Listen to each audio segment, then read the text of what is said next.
The morning after Tom's funeral, Evelyn found her daughter putting blue painter's tape on the kitchen cabinets. "Keep," one strip said. "Donate," said another. Melissa stood on a chair in stocking feet, reaching for the cabinet above the refrigerator. Her black funeral dress hung from the pantry doorknob. She had replaced it with leggings and one of Tom's old sweatshirts, as if she had already inherited the right to be comfortable here. "The lake house is the easy part," Melissa said. "Dad always wanted Grant and me to have it. You can take the farm." Evelyn looked past her toward the sliding doors. Tom's empty chair still faced the water.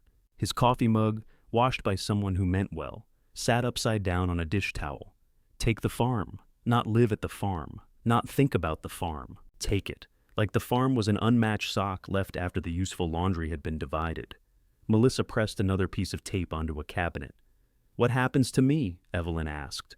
Melissa turned so quickly the chair squeaked beneath her. "Mom, you come first. That's what I'm trying to handle." Evelyn waited. Melissa looked down at her, pale and determined. And Evelyn understood that her daughter had heard a completely different question. The house still smelled faintly of yesterday's ham. There had been 3 hams at the reception, along with deviled eggs, potato salad, rolls, green beans cooked down with bacon, 2 bowls of macaroni salad, and enough pie to support a minor denomination. Evelyn had eaten 1 olive.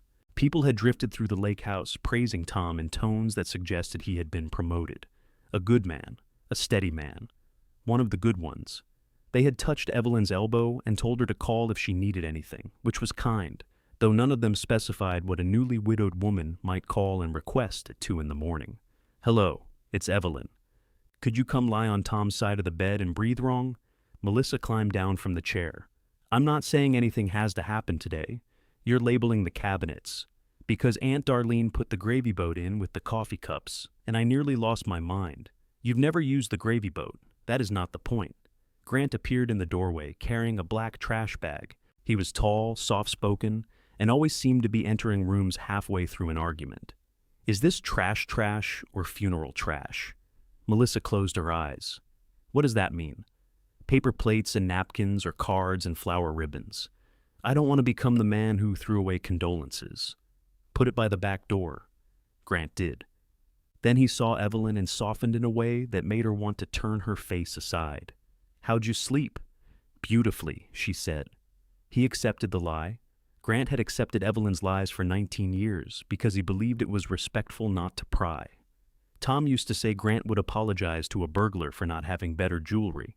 "I can make eggs," he offered. "There are 40 pounds of ham. I can put ham in the eggs." "No, thank you." Melissa pulled her hair into a knot.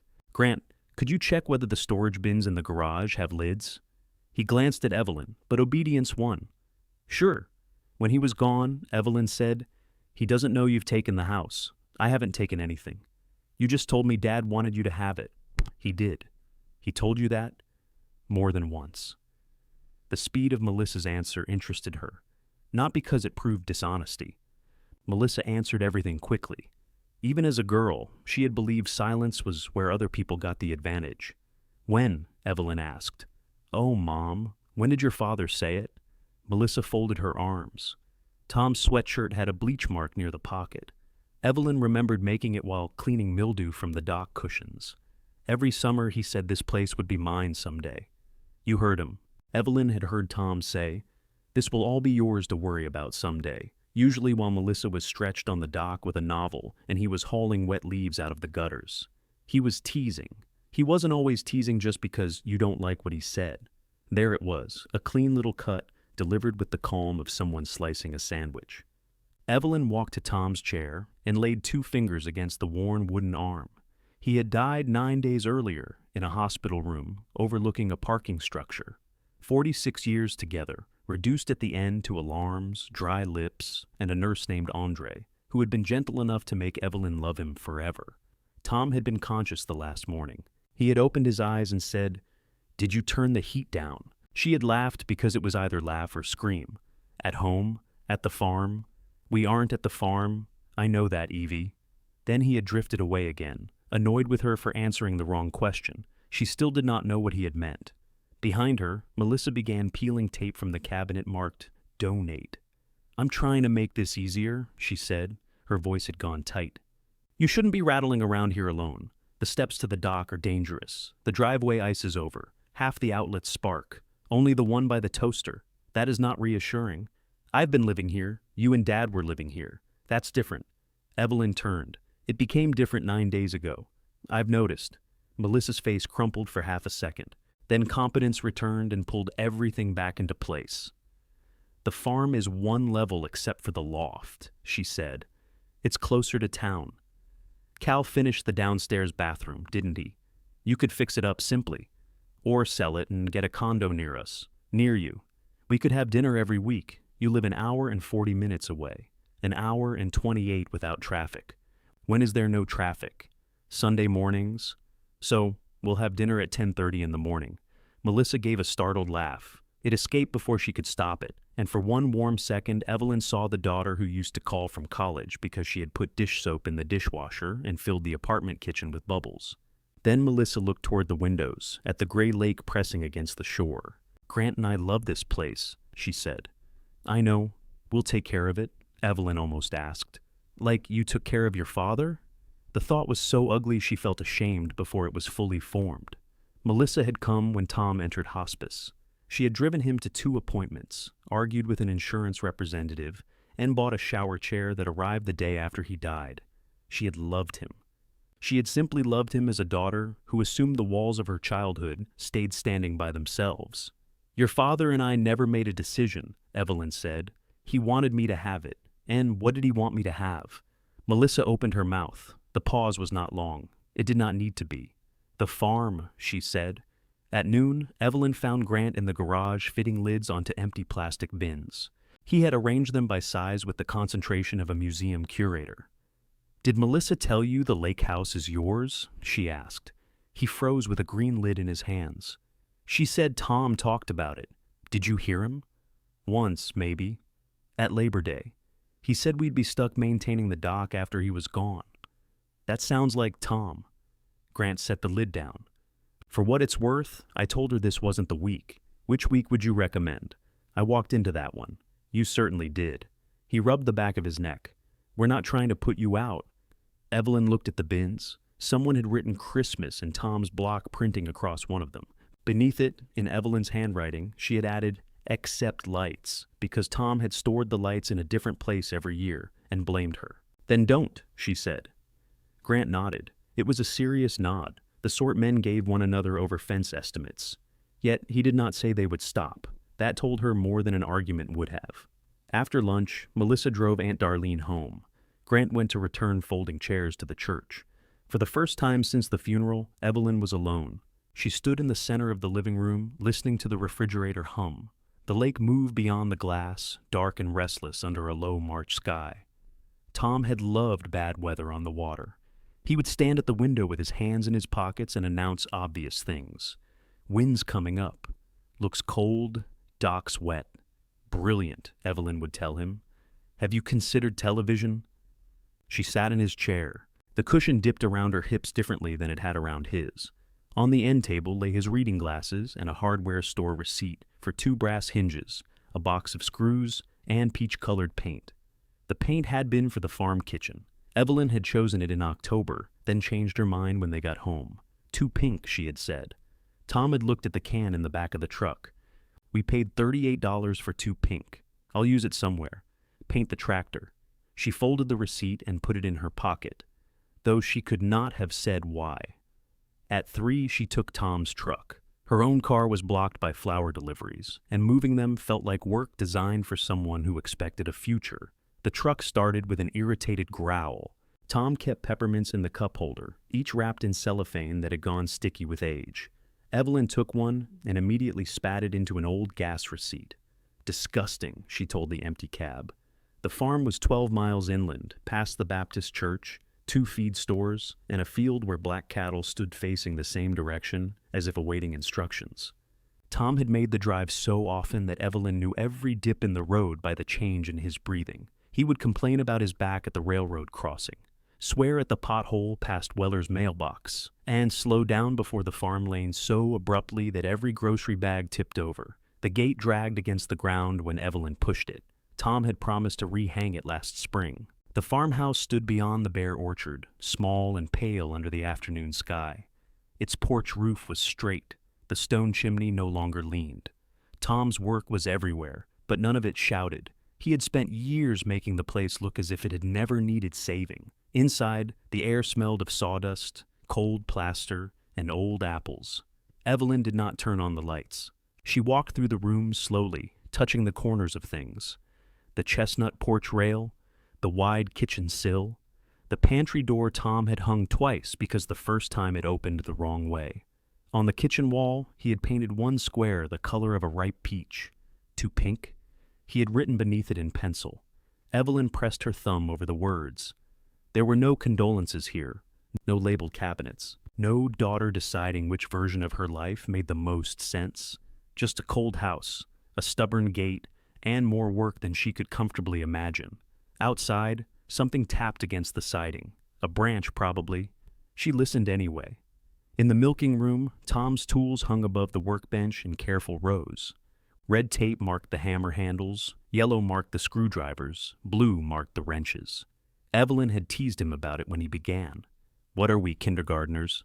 "No," he had said. "I'm going blind." He had smiled, so she had thought he was joking. Later, when dusk made him squint at the road, she understood that he had not been. On the bench sat a small wooden block with 4 holes drilled through it, the beginning of something Evelyn could not identify.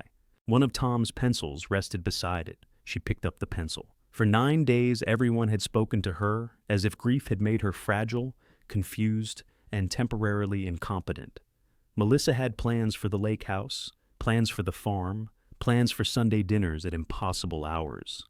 Tom had left unfinished work everywhere, but he had not left instructions for Evelyn. That frightened her. It also felt, in the cold workshop, unexpectedly like respect. When Melissa called, Evelyn let the phone ring 6 times before answering. "Where are you?" Melissa asked. "At the farm. Alone? Unless your father has taken up hiding." "Mom, that's not funny." It was a little funny. A long breath traveled through the phone. "Grant told me you were upset." "I'm not upset. You drove off without saying anything." "I'm 69, Melissa. I didn't run away from home." Evelyn looked through the workshop window at the bare orchard and the farmhouse Tom had brought back board by board. "I've decided," she said. "Decided what?" "You can have the lake house." Silence came then, full and astonished. Evelyn held Tom's pencil between her fingers and waited to hear whether her daughter would say, "Thank you, I'm sorry," or "Where will you go?" Melissa said, "Already?" Evelyn looked at the unfinished block on the bench. "Yes," she said, "already." "Already means you've thought this through?" Melissa asked. "No." "Then why are we talking like it's settled?" "Because you were talking like it was settled this morning. That was different." Evelyn rubbed her thumb along one flat side of the pencil. "How?" "I was trying to discuss options. You put keep on the cabinets. That tape peels off. So do decisions, apparently." Melissa exhaled hard enough to stir the phone. "Please come back. We shouldn't do this over the phone." Evelyn nearly pointed out that her daughter had begun doing it while standing on a kitchen chair, but she was tired of landing punches Melissa did not know they were throwing. "I'll be there shortly. Don't drive if you're upset." "I'm not upset." "Mom, I'm furious. My eyesight is fine." She hung up before Melissa could protect her any further. The farmhouse had no heat running. Evelyn could feel the cold working through the soles of her shoes. Tom had drained the pipes in early winter, back when they still believed his shortness of breath was something medication would tidy up. If she stayed here, the water would have to be turned on, the furnace checked, the refrigerator cleaned, and the field mice persuaded that the pantry had changed management. She walked upstairs despite Melissa's claim that the house was nearly 1 level. The staircase was narrow, and Tom had not finished the handrail. At the top were 2 low-ceilinged rooms beneath the eaves. One held sawhorses and spare boards. The other held an iron bed frame without a mattress and 3 boxes of books that had been too damp-smelling for the lake house. This was what Melissa called simplifying. Evelyn laughed once, surprising herself.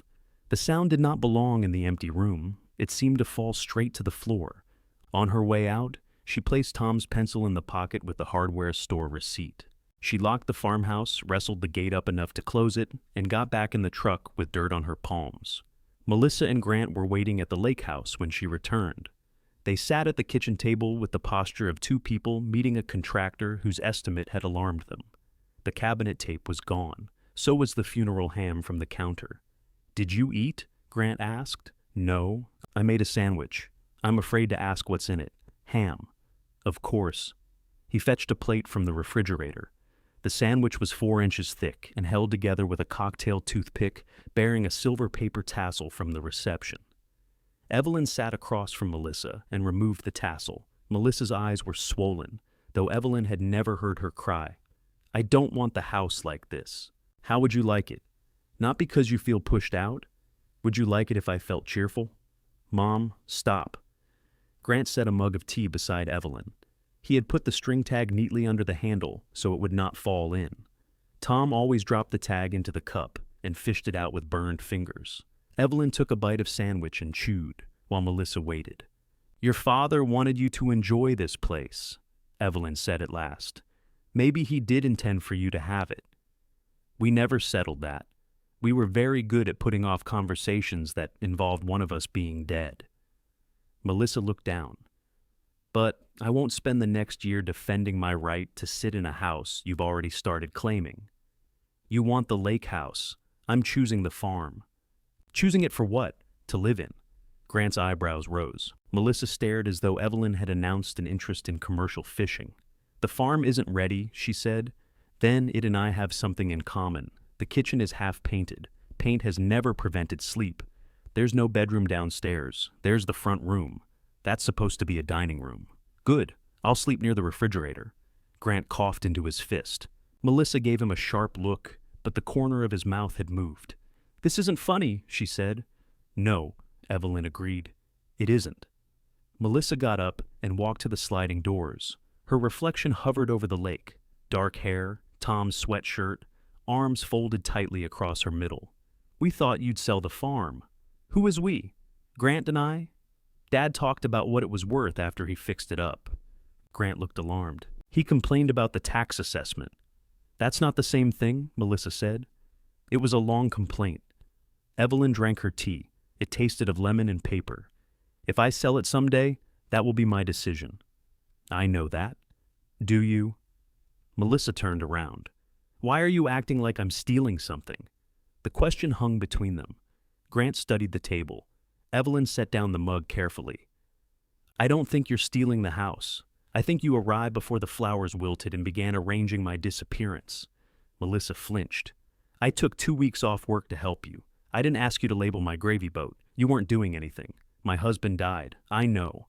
The force of it struck the glass doors. Melissa put a hand over her mouth, but the words had already crossed the room. Evelyn saw it then. Not greed, not exactly. Terror. Melissa had spent 9 days filling every hour because stillness might allow Tom's death to become real. She had always solved fear by making lists for other people. Evelyn knew this about her daughter. Knowing did not make being managed feel like love. Grant pushed his chair back. "I'm going to check the dock." "It's raining," Melissa said. "Then it probably needs checking." He left through the mudroom. Melissa sat again, but not across from Evelyn this time. She chose the chair beside her. "I don't want you to disappear." "Then stop talking about me like furniture. I'm trying to figure out where you'll be safe. I'll be at the farm. Alone? Being alone and being abandoned are not the same thing." Melissa picked at a strip of dried glue where the tape had been. "Dad said you hated it there. He said I hated the upstairs toilet. You do. It groans after you flush. That's unsettling in a toilet." For the second time that day, Melissa almost smiled. This time the smile did not survive. "What if you can't manage it? Then I'll find out what I can manage. And if you fall, I'll lie there and think about how irritating this conversation was." "Could you please be serious?" "I am serious. I'm also still a person you know how to joke with." Melissa's fingers stopped moving. They agreed to wait before making permanent changes. Though each woman meant something different by permanent, Melissa meant that Evelyn might come to her senses. Evelyn meant that no one would call a realtor or empty a room while she was deciding what belonged to her. That last question grew teeth immediately. The next morning, Evelyn began with the green dishes. There were 8 dinner plates, 6 bowls, 7 cups, and 9 saucers, because Tom had broken objects according to no recognizable system. They had bought the set in their third year of marriage from a department store that no longer existed. Melissa entered the kitchen carrying a stack of flattened boxes and stopped when she saw newspapers spread across the counter. "You're taking those?" "Yes." "I thought you'd take the white ones. I don't like the white ones." "You picked them? You picked them. I paid." Melissa set down the boxes. "The green dishes have always been here." "They have always been with me. That's what I mean." "No, it isn't." Evelyn wrapped a cup. The newspaper showed a photograph of a smiling man opening a grocery store. She tucked his face inside the cup. Melissa leaned against the counter. "They match the lake house. They're green." "Exactly. The farm has grass. In theory." Evelyn laughed despite herself. Melissa looked pleased for one dangerous second, as if laughter meant the argument had been erased. Then Evelyn reached for the next cup. Over 3 days, the house divided itself into objects and accusations. Tom's fishing rod stayed. His tools would go to the farm, except for the small red toolbox he kept under the dock stairs. Evelyn took the iron skillet. Melissa claimed the enamel Dutch oven because Tom used it for chili. They argued over a quilt neither liked. Both refused the ceramic loon a neighbor had given Tom, then felt guilty and placed it on the mantel. The kitchen table became the first real battle. It was not the table where they had eaten the funeral ham. That one was a long oak piece bought for the lake house. Tom's scarred table stood in the breakfast nook, its pine top marked by hot pans, spilled nail polish, and a crescent-shaped cut from the time Melissa tried to open a coconut with a cleaver during her first year of marriage. 2 days after Evelyn said she would take the farm, Cal Bennett arrived to help move it. Evelyn had called him because his number was taped inside Tom's workshop cabinet. Cal drove an aging white truck and wore a brown jacket with sawdust caught in the seams. At 34, he had the grave, patient face of a man older people instinctively asked to examine roofs. He stood in the breakfast nook with both hands on his hips. "Tom build this?" "Before you were born," Evelyn said. Cal ran his palm beneath the table edge. "Comes apart." "It does not," Melissa said from the doorway. Cal looked at her, then back at the table. "All tables come apart if your standards are flexible." Evelyn liked him for that. Melissa stepped into the room. "That table belongs here. My mother gave us the money for it," Evelyn said. "Tom built it in our first apartment because the one I wanted cost too much. I know the story. Then you know it belonged to us before we had the lake house. But it's part of this room." Cal glanced between them. "I can come back." "No," both women said. He crouched to inspect the legs. Melissa lowered her voice. "Where would you even put it? You just said the downstairs dining room has to be a bedroom." "I'll put it in the kitchen. The farm kitchen is too narrow. I held a tape measure there yesterday. It fits." Something changed in Melissa's face. Until then, Evelyn's move had apparently remained theoretical, an emotional weather system expected to pass. A measured kitchen was different. "You've been going there without telling me? I told you the first time. After that, I assumed I was allowed to travel. I could help." "You're sorting the lake house. I can do both." "You don't have to." Melissa heard dismissal where Evelyn had intended release. Perhaps they were the same thing now. Cal removed 2 wooden pegs from beneath the table and looked up. "Mrs. Mercer, the back steps at the farm are bad. Tom had me price replacing them in the fall." "I know." "No, I mean bad. The stringers split. Don't use them." Melissa folded her arms. "She's planning to sleep there next week." Cal's expression remained neutral, but his eyes moved to Evelyn. "Are you?" "That was the plan." "You have water on?" "Not yet." "Heat?" "Not yet." "Mattress?" "Not yet." Melissa gave a short, vindicated breath. Cal stood, a wooden peg in each hand. "Sounds like a busy week." It was not agreement or disapproval. It was simply the size of the work. Evelyn looked at the table, already loosened from the room that had seam built around it.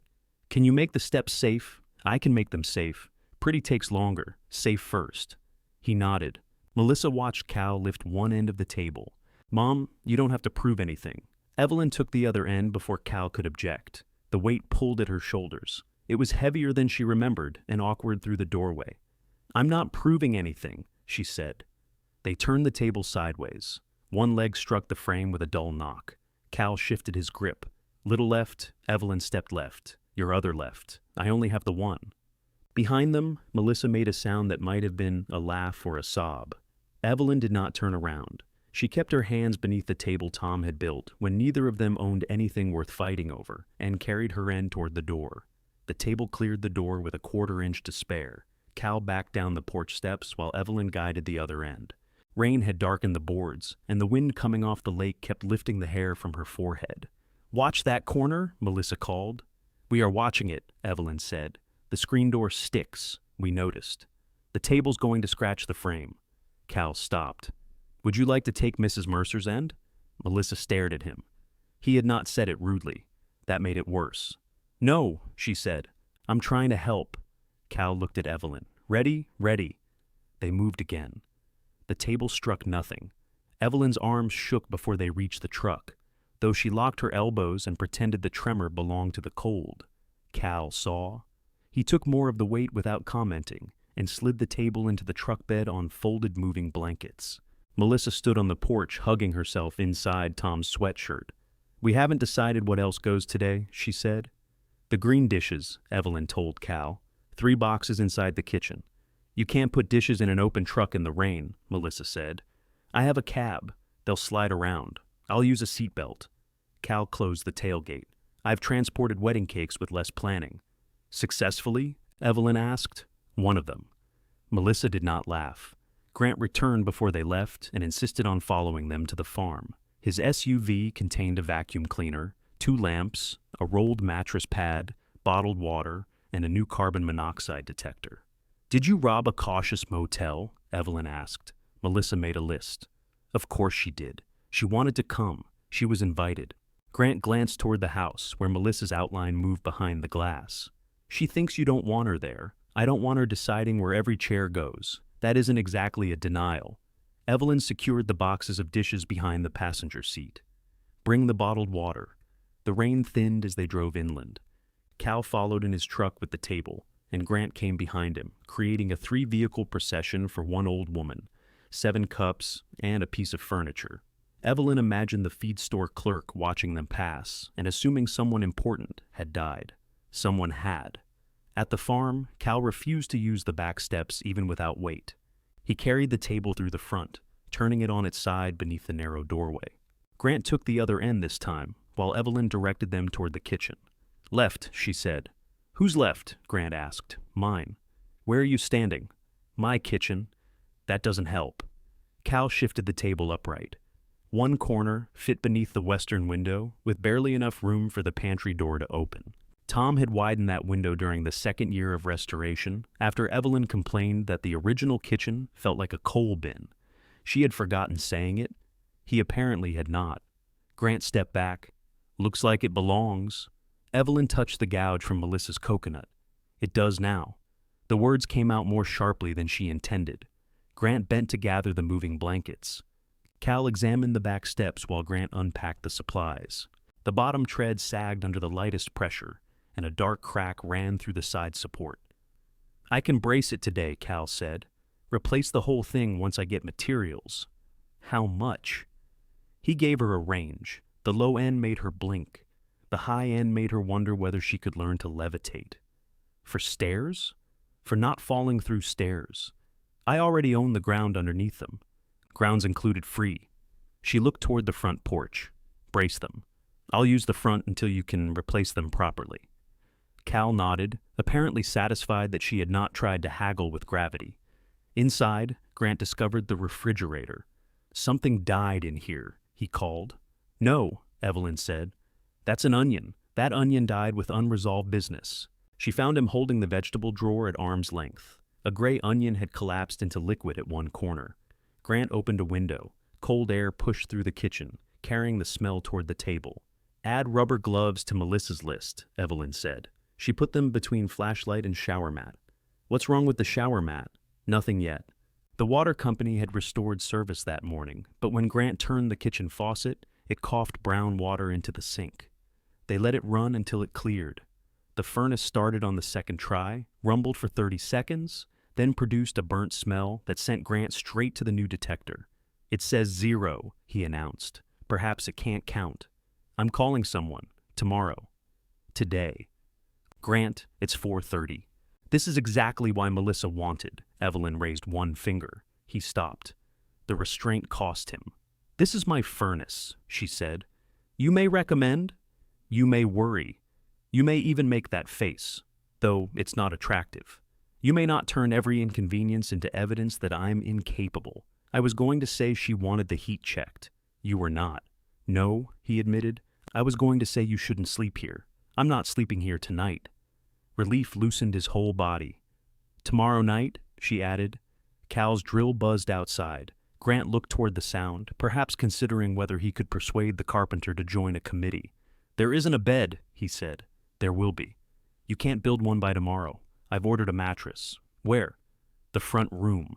The dining room? Everyone is very devoted to that dining room. It has a chandelier. I'll sleep formally. Grant laughed and then apologized. Evelyn was beginning to suspect he apologized as a way of enjoying himself without consequences. By 6, the back steps had a temporary brace. The refrigerator no longer smelled criminal, and the green dishes were stacked on open shelves because Evelyn had not found the shelf pegs for the cabinet. The furnace repairman was scheduled for the following afternoon. Grant wrote the appointment time on a pad beside the sink, then added his number beneath it as if Evelyn might forget who he was. Cal washed his hands at the kitchen sink. Rust-colored water curled around his fingers. Tom hated that faucet, Evelyn said. He hated installing it. He chose it. You chose it. She looked at Cal. He dried his hands on his jeans. He showed me 3 pictures. Said you liked that style, but thought it cost too much. He found this one at a salvage place. He told me it came with the house. Cal considered that. Maybe he didn't want you feeling bad about the price. How much? He traded 2 days rebuilding their loading ramp. Evelyn stared at the faucet.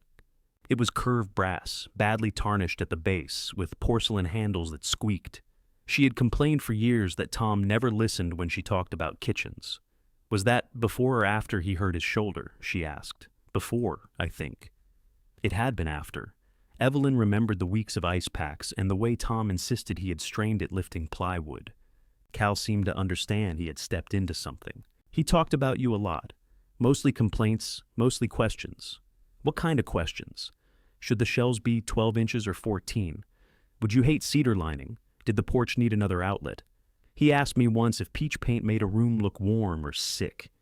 Evelyn smiled despite the pressure building beneath her ribs. What did you say?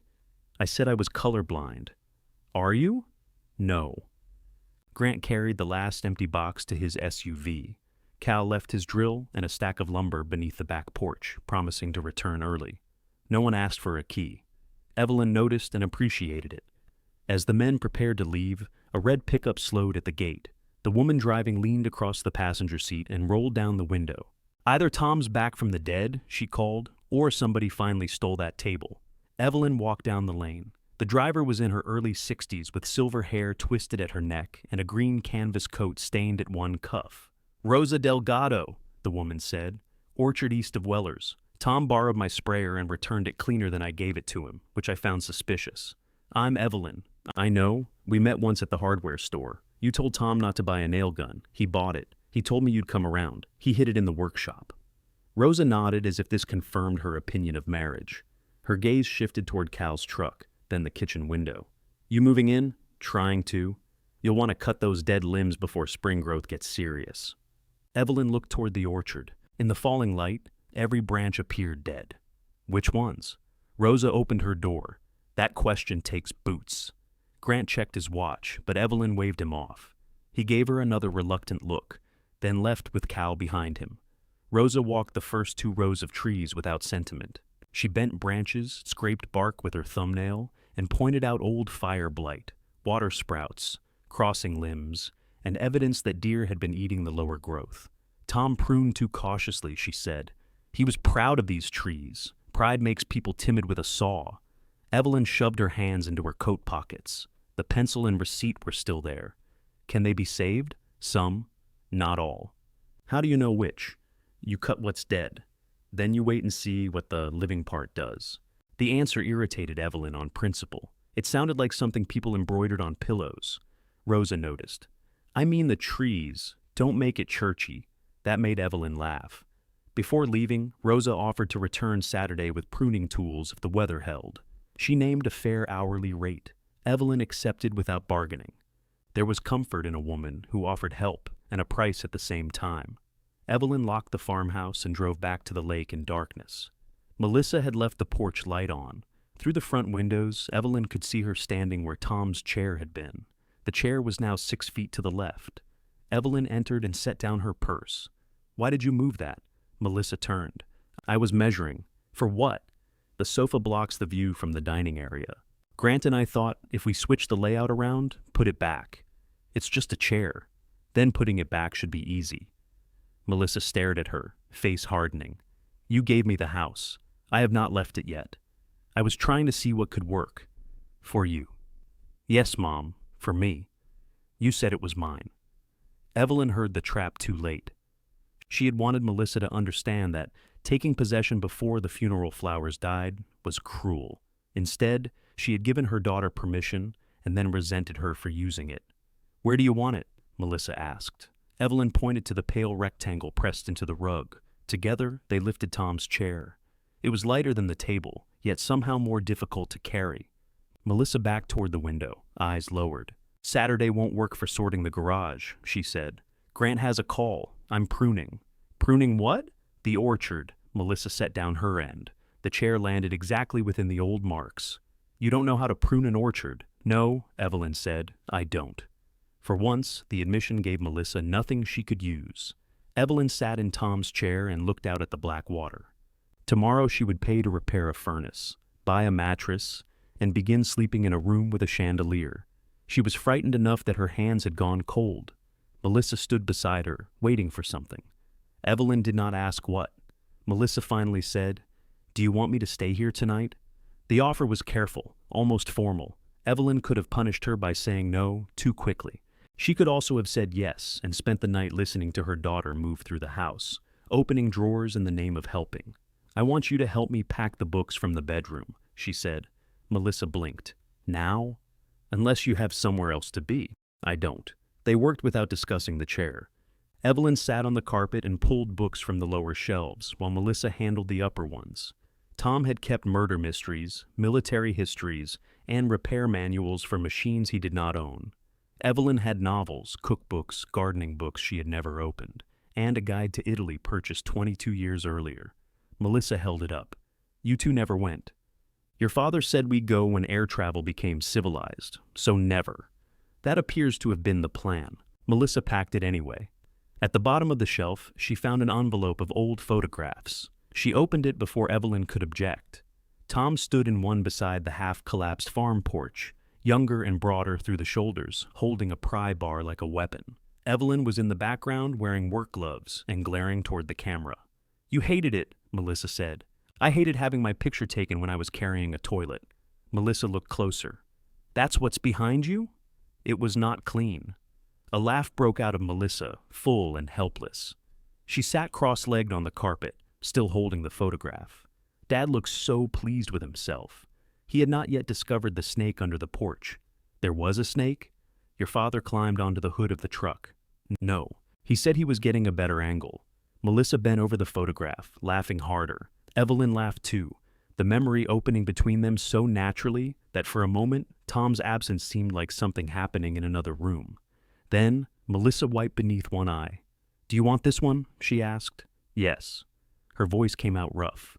Melissa placed the photograph inside the Italy guide to keep it flat. They packed until nearly midnight. When Evelyn went to bed, Melissa had already fallen asleep on the sofa with a blanket over her legs. Tom's chair remained beside the window, restored to its exact place. The sight of both of them, the chair and her daughter, hurt in unrelated ways. The furnace repairman arrived at the farm 40 minutes late and spent 10 minutes telling Evelyn that the unit was old before touching it. "I'm old," she said. "Can you still fix it?" He looked uncertain whether she had made a joke. "Probably the control board." "How much is probably?" He named a figure. "For that, I expected to control more than the furnace." He did not laugh. Evelyn missed Cal. The final bill was $612. The furnace started without smoke, and warm air rose from the floor registers, carrying years of dust. Evelyn wrote the amount in a small notebook she had begun keeping in her purse. Furnace, mattress, Cal's temporary repair, water service, groceries. The numbers did not frighten her exactly. They narrowed the world. A repaired furnace meant the kitchen would remain half-painted. Proper steps meant the upstairs handrail could wait. She had lived most of her life by such arithmetic. The difference was that Tom had usually been the one arguing that a project would cost half as much as it eventually did. The mattress delivery truck arrived while the repairman was leaving. Two men carried the mattress into the front room and positioned it beneath the chandelier. One looked up at the dangling glass shades. "Dining room?" he asked. "Not anymore." "Want us to take the table out?" "There is no table." He seemed relieved. People preferred rooms to keep their assigned purposes. The iron bed frame from upstairs had not fit the queen mattress, so Evelyn bought a plain wooden platform. It looked temporary beneath the wide front window. She spread clean sheets over it and realized she had brought no pillows. At 4, Melissa arrived with 6. She came through the front door, carrying 2 under each arm, with 2 more compressed beneath her chin. Grant followed with a lamp, the white dishes Evelyn had rejected, and the shower mat. "I said I had pillows," Evelyn told her. "You said you probably had pillows." "I did." "Where?" "At the lake house." Melissa dropped the load onto the mattress. "Then those are lake house pillows." Evelyn looked at her. It was impossible to tell whether Melissa was teasing. Grant set the lamp on the floor. "This one has a USB port. I don't know what I'll do with all that excitement." "Charge your phone. I have outlets, not beside the bed." Tom had installed 2 beside the bed wall. Evelyn did not mention it. Grant liked bringing solutions almost as much as Melissa did, but he was more willing to accept gratitude in small denominations. "Thank you," she said. He brightened. The white dishes remained in their box near the pantry. Evelyn allowed the shower mat because the clawfoot tub was deeper than she remembered, and spite would be a foolish reason to break a hip. Melissa walked from room to room, assessing. She opened the hall closet, tested windows, and frowned at the peach square in the kitchen. "That color is terrible. I picked it. I stand corrected. It's very you. You don't like it. I'm trying to grow." They made the bed together. Melissa shook out the top sheet with a crisp snap, while Evelyn caught the other corners. It was an ordinary movement they had performed dozens of times at the lake house, usually while preparing rooms for guests. Without Tom, every ordinary movement seemed to have a loose wire inside it. "Which side will you sleep on?" Melissa asked. "My side." Melissa looked at the bed, unable to identify it. "The left," Evelyn said. "Facing the bed or lying in it?" "Lying in it." "So that side?" "No, the other side." They switched. Once the blankets were arranged, Melissa placed 3 pillows at the head. "Not 6?" Evelyn asked. "The others are decorative. They're all white. These have texture." Evelyn rubbed one between 2 fingers. "I feel improved already." Melissa smiled, then began flattening a crease that did not matter. "You can still come back tonight," she said. "Back where?" "To the lake." The word back settled differently now. "I'm staying here?" "Why does it have to be tonight?" "Because if I wait until I'm not afraid, I may never do it." Melissa's hand stopped on the blanket. Evelyn had not planned to tell the truth. It simply arrived before she could dress it up. "I can stay," Melissa said. "No." "Why not?" "Because you'll listen for me every time I go to the bathroom. You get up at night." "Most people do eventually." "What if the furnace stops? I'll call the repairman and tell him I know where he lives." Melissa sat on the edge of the bed. "I hate this. I know." "Do you?" "Yes." They stayed that way for a while, Melissa sitting and Evelyn standing near the window. Outside, Cal was unloading lumber beside the back porch. The new boards were pale against the dark ground. Before leaving, Melissa stocked the refrigerator with yogurt, sliced turkey, cheese, grapes, and 3 covered containers of funeral food. "No ham," Evelyn warned. "It's chicken. Does it know that?" Grant installed the carbon monoxide detector and tested it twice. Then they stood in the front hall with their coats on, waiting for Evelyn to change her mind. She did not. Grant hugged her first. Melissa's hug was tighter, almost angry. "Call me," she said. "I will." "When?" "When I have something to say." "Call me anyway." Evelyn watched their taillights disappear beyond the gate. The farmhouse grew quiet around her, but it was not the quiet of the lake house. There, water moved against the shore, and the dock cables knocked through the night. Here, the furnace clicked, branches scraped the roof, and something small shifted inside a wall. She ate crackers with cheese over the kitchen sink, because sitting at Tom's table alone seemed too deliberate. The western window had gone black, showing her reflection above the brass faucet he had bought with 2 days of work. She washed the knife, checked both doors, and carried one textured pillow out of the front room because it annoyed her. In bed, she placed her phone beside Grant's lamp. The chandelier floated above her like a frozen jellyfish. She lay on the left side and turned toward the empty half.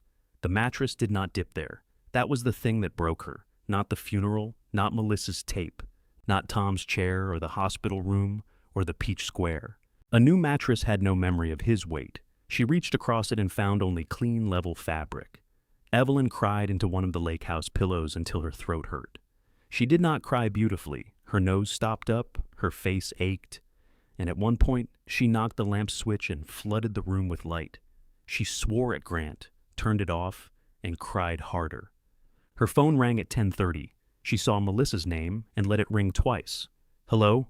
Are you okay?" "No." On the other end, Melissa inhaled sharply. Evelyn wiped her face with the edge of the sheet. "But the furnace is working. I can come." "No." "Mom, tell me something ordinary." Melissa was quiet. Then she said, "Grant put the ceramic loon in the dishwasher." "He did not. He said it was dusty." "It's painted plaster, I know." Its eye came off. Evelyn laughed wetly into the dark. Melissa stayed on the phone while Grant searched for the loon's eye in the dishwasher filter.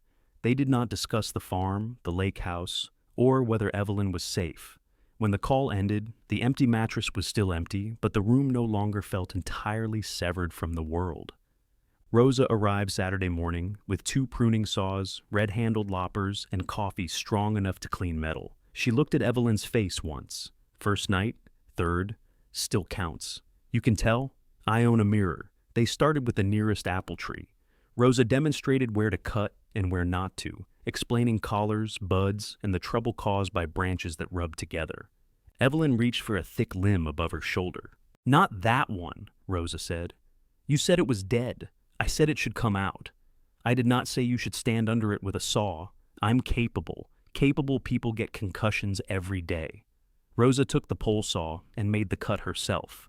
The limb fell with a crack, landing hard enough to shake the wet ground. From the porch, Cal called, "Everything all right?"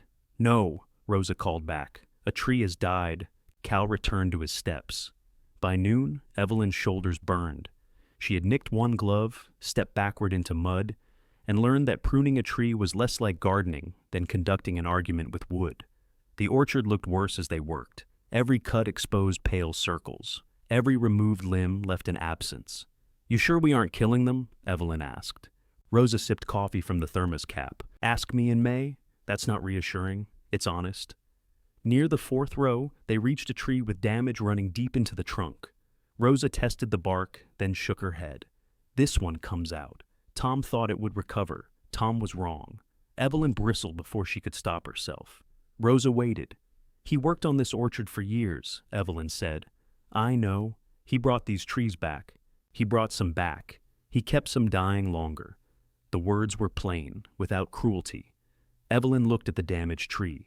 A rusted tag hung from one branch, twisting in the wind. Tom had written Arkansas black on it in permanent marker. "I'm not ready to take that one down," she said. "Then we won't. You just said it's dead. It'll still be dead when you're ready." Rosa moved to the next tree. Evelyn remained beneath the bare branches, one gloved hand resting against the trunk. Across the yard, Cal fitted a new tread into place and struck it twice with his hammer. The sound carried cleanly through the cold air. Nothing on the farm was going to become easy because she had chosen it. For the first time, that seemed less like a warning than a fact she could work with. Evelyn left the dead tree standing and followed Rosa toward the 5th row. By 1 o'clock, they had produced 3 heaps of branches and improved only 6 trees. Cal finished the steps and came around the house carrying his tool belt over one shoulder. "Those look safe," Rosa said. "They are safe." "Pretty?" Cal glanced back. "Mrs. Mercer chose not to purchase pretty." "I chose to eat this month," Evelyn said. Rosa nodded, always showing off. They sat at the kitchen table with chicken salad, crackers, and the grapes Melissa had stocked. Evelyn put out 3 green plates. Cal hesitated before taking Tom's old chair at the end. "That one isn't sacred," she told him. "I didn't think it was. You were standing over it like it might bite." Cal sat. Rosa studied the coconut scar in the tabletop while chewing. What happened there? My daughter attacked tropical produce. Successfully? Not even slightly. Cal ate 3 chicken salad sandwiches and apologized for the third. Rosa told him never to apologize after the food was already gone. The kitchen warmed with their voices. Sawdust clung to Cal's sleeve. Mud dried in flakes beneath Rosa's boots. Evelyn found herself irritated by both and pleased they were there. Tom would have liked the scene. That thought still arrived with a blade hidden inside it, but it no longer ruined everything it touched. When they finished, Rosa carried her plate to the sink. "Leave it," Evelyn said. "I know how to wash a plate. You did the heavier pruning." "Exactly. My arms still work." Cal took the dishcloth from beside the faucet. "I'll dry." "You built stairs," Evelyn said. "I have recovered." Within minutes, both of them were cleaning her kitchen, while Evelyn stood uselessly beside the table. She felt an old urge to take over, to rinse correctly, put the plates on their proper shelf, wipe the faucet before water spots dried. She forced herself to sit. Rosa glanced over. "Pain?" "No." "Then why do you look angry?" "I'm practicing." "At what?" Evelyn watched Cal put a bowl on the wrong shelf. Nothing. Her phone rang. Melissa did not bother with hello. "Are the blue and white serving bowls yours or mine?" "They're bowls. I know what they are. Then we've made progress." "Mom, the ones above the oven? Did Grandma Alice give those to you?" "No. Darlene bought them for us when we moved to the lake. So they stay? Do you want them?" "They fit the shelves." "That isn't what I asked." Rosa leaned against the sink, openly listening. Cal became intensely interested in drying a fork. Melissa said, "I have a contractor coming Monday." Evelyn sat straighter. "For what? To look at the kitchen?" "What's wrong with the kitchen?" "Nothing is wrong with it. Grant and I have ideas. The cabinets are solid maple. And dark. We'd open everything up. Maybe take out the wall between the kitchen and dining area. That wall holds the pantry. We could relocate it. To another house?" "Mom?" Cal placed the fork on the dishcloth. Evelyn looked around the farm kitchen at its half-painted walls, squeaking faucet, and open shelves. She had no standing to manage 2 kitchens. Still, the idea of strangers tearing out Tom's cabinets made her grip the phone harder. "Your father built those doors." "I know. That doesn't mean they have to stay forever." He had built them because the original cabinet fronts had warped. Evelyn had sanded every door between coats. She remembered eating sandwiches on overturned buckets while Tom swore at the hinges. "Are you calling to ask what I think?" she said. Melissa paused. "I'm calling about the bowls. Keep them. Good. The wall may be load-bearing. The contractor will know. Your father would know." This time the silence lasted longer. "He isn't here," Melissa said. Evelyn closed her eyes. "No," she said. "He isn't." After the call, Rosa rinsed the sink as if nothing private had happened. Cal folded the dishcloth and left it beside the faucet. "You want advice?" Rosa asked. "No?" "Good. I didn't bring any." Evelyn drove to the lake house on Monday before the contractor arrived. She told herself she was collecting clothes. Most of her closet remained there, along with toiletries, family papers, and the cedar chest at the foot of the bed. She had been living out of 2 suitcases at the farm and wearing the same brown cardigan, often enough that it had begun to seem like a uniform. A white van was parked beside Melissa's car. Evelyn entered through the mudroom and heard a man's voice in the kitchen. "If we carry the flooring straight through, the whole space will feel twice as large." Melissa stood beside the breakfast nook, with tile samples spread across the table where they had eaten the funeral meal. She wore jeans, leather boots, and the expression she used when being taken seriously by a professional. Grant leaned against the counter, holding a folder. The contractor was broad and cheerful, with a tape measure clipped to his belt. "Mrs. Mercer?" he said when Evelyn appeared. Both Evelyn and Melissa answered, "Yes." The contractor smiled uncertainly. "My mother is Mrs. Mercer," Melissa said. "I'm Melissa Vaughn." Evelyn looked at Grant. "You escaped." He smiled faintly. "Kept the surname. Lost every other vote." Melissa ignored him. "Derek thinks the wall probably isn't structural." "Probably?" Evelyn asked. Derek patted the wall as if comforting it. "I'll get into the ceiling before we decide anything. Tom put plumbing in there when he added the upstairs bath." Derek's expression sharpened. "You sure?" I helped him carry the pipe. Melissa slid one tile sample over another. "We have plans somewhere. Your father's plans consisted of envelopes with measurements written beside grocery lists. That's why we hired Derek. Evelyn touched the counter. Painter's tape marked the cabinet doors, not with keep and donate, but with small numbers for the contractor. A door beneath the sink still hung slightly crooked because Tom had insisted the hinges would settle. They never had. "Where's his chair?" she asked. "In the guest room," Melissa said. "Why?" Derek needed access to the windows. The contractor looked embarrassed.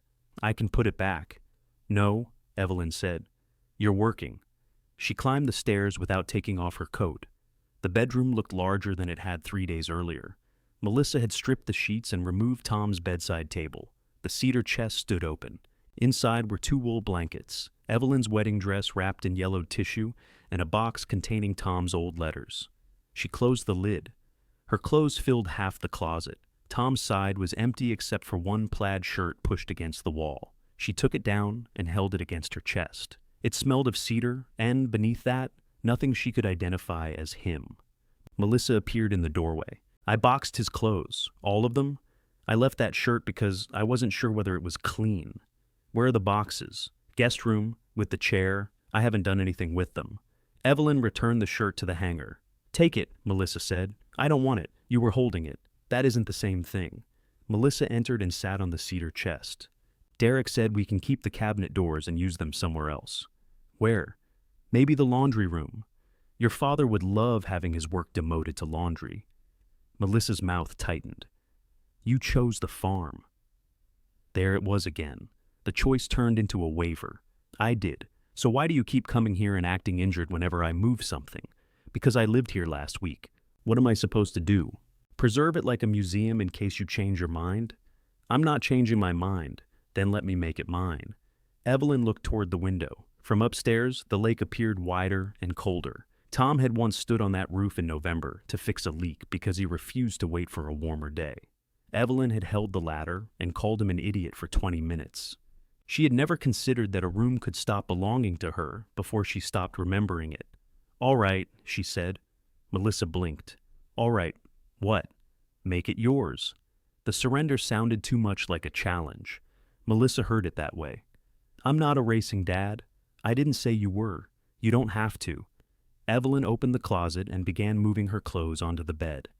"Could you bring me 2 suitcases from the hall closet? You can leave some things." "No, I meant until you have storage. I have closets. The farm closets are tiny. Then I'll own fewer shirts." Melissa remained on the chest. "Suitcases," Evelyn said. Her daughter stood. At the door, she stopped. "Grant thinks we should wait on the kitchen. Grant is wise when someone else is paying." Melissa turned around. "What does that mean?" "Nothing." "No, say it." Evelyn folded a sweater. "You're spending quickly. We can afford it. I didn't ask." "You just implied I made a rude comment." "You may ignore it. You don't get to insult me and then decide it's not a conversation." That was true. Evelyn hated that it was true. She sat on the edge of the bed. "I'm sorry." Melissa looked almost disappointed by the apology. Evelyn continued. "I don't understand why everything has to change immediately. Because if I don't do it now, I'll keep seeing him everywhere." The answer struck cleanly. Melissa stared at the carpet. His chair, his mug, that cabinet that won't shut unless you lift it. "I come into the house, and for half a second I think he's out on the dock. Then I remember." Evelyn's hands went still on the sweater. "I know you think I'm being selfish," Melissa said. "I think you're running. So are you. I'm moving. To the one place filled with things he built." Neither spoke. Downstairs, Derek's laugh rose from the kitchen, followed by the knock of his tape measure retracting. Evelyn said, "Get the suitcases." Melissa brought 4. They packed the closet, bathroom drawers, and cedar chest. Melissa wrapped Evelyn's wedding dress in fresh tissue without being asked. She kept Tom's plaid shirt aside. "For me," she said when Evelyn noticed. Evelyn nodded. Grant loaded the suitcases into Evelyn's car. Derek left with promises to send revised numbers after checking the plumbing. Melissa stood on the porch holding Tom's shirt against her body, just as Evelyn had upstairs. The similarity was so exact that Evelyn had to look away. At the farm, Cal had left a bill for the steps on the kitchen table. The amount matched his estimate exactly. Beside it sat the wooden block with 4 holes that Evelyn had seen in the workshop. Cal had added a note on scrap lumber, found the legs. Tom was making you a recipe stand. Evelyn turned the block over. 4 short pegs now supported it at an angle. A shallow groove crossed the front where a book could rest. She set the Italy guide in it, then removed it and chose one of her old cookbooks instead. The photograph of Tom on the broken porch slipped from between the pages and landed face up on the table. Evelyn looked at his pleased, foolish grin. "You built it wrong," she told him. "It's too narrow." She left the photograph propped against the stand anyway. Then she opened the can of peach paint. The paint was not peach. It was the color of canned salmon, mixed with regret. Evelyn stood in the center of the kitchen with the roller in her hand, staring at the section she had covered. Under the western window, where Tom had tested the color, it had looked warm. Across an entire wall, it appeared to have a fever. She kept painting. A stopping would not make the first section disappear, and $38 was still $38, even if the man who had complained about it was gone. By 10 that night, Evelyn had finished 1 coat, painted the cuff of her brown cardigan, and stepped backward into the tray. She left 1 salmon-colored footprint across the floor. Cal found it the next morning. "Tracking device?" he asked. I wanted people to know where I'd been. He had come to collect the tools he left beneath the porch. Evelyn watched him study the walls. "Go ahead," she said. "It's bright. That is not an opinion. It will be harder to lose the kitchen." Rosa arrived half an hour later, took 1 look inside, and said, "Cooked shrimp. You're both fired." "I don't work here," Rosa said. "You did yesterday. Then I quit before the paint dried. They helped with the second coat anyway." Cal handled the section above the cabinets. Rosa cut along the baseboards with the steadiness of a surgeon and the mouth of a woman being charged by the minute. "Tom chose this?" she asked. "I did. Then I apologized to the dead." When they finished, the walls looked less alarming, or Evelyn's eyes had surrendered. She paid Cal for the steps and the extra work. He tried to refuse money for painting, so she added it to his check while he was not looking. The following afternoon, he returned with the difference in cash inside an envelope marked, "Your math is bad." Evelyn used the money to buy a doormat. The farm began costing her in smaller, less dramatic ways. A hinge, weather stripping, mouse traps. A plumber who replaced the upstairs toilet valve and failed to stop the toilet from groaning. Evelyn kept each amount in her notebook and crossed out every cosmetic project she could postpone. The kitchen walls became decoration enough. Her clothes filled the narrow closets. The cedar chest went beneath the front window, requiring the bed to move 6 inches toward the chandelier. She stored her wedding dress upstairs, kept Tom's letters in the chest, and hung none of the framed lake photographs. She told herself she had not decided where they belonged. Really, she was not ready to see blue water on salmon walls. In the mornings, she learned the noises of the house: furnace at 6, pipes at 6:05, woodpecker against the metal vent at 6:15. The upstairs toilet uninvited whenever the temperature changed. At night, she ate at the sink more often than at the table. Melissa called daily for the first week, then every other day, then twice in one day after Evelyn did not answer the first call. Their conversation stayed deliberately shallow. Did the furnace run? Yes. Was the shower mat staying flat? With great courage. Had Evelyn taken her blood pressure? Had Melissa? They did not discuss the lake house kitchen.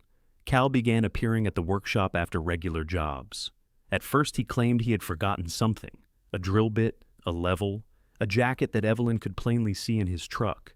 Finally, she found him planing a length of maple at Tom's workbench after sunset.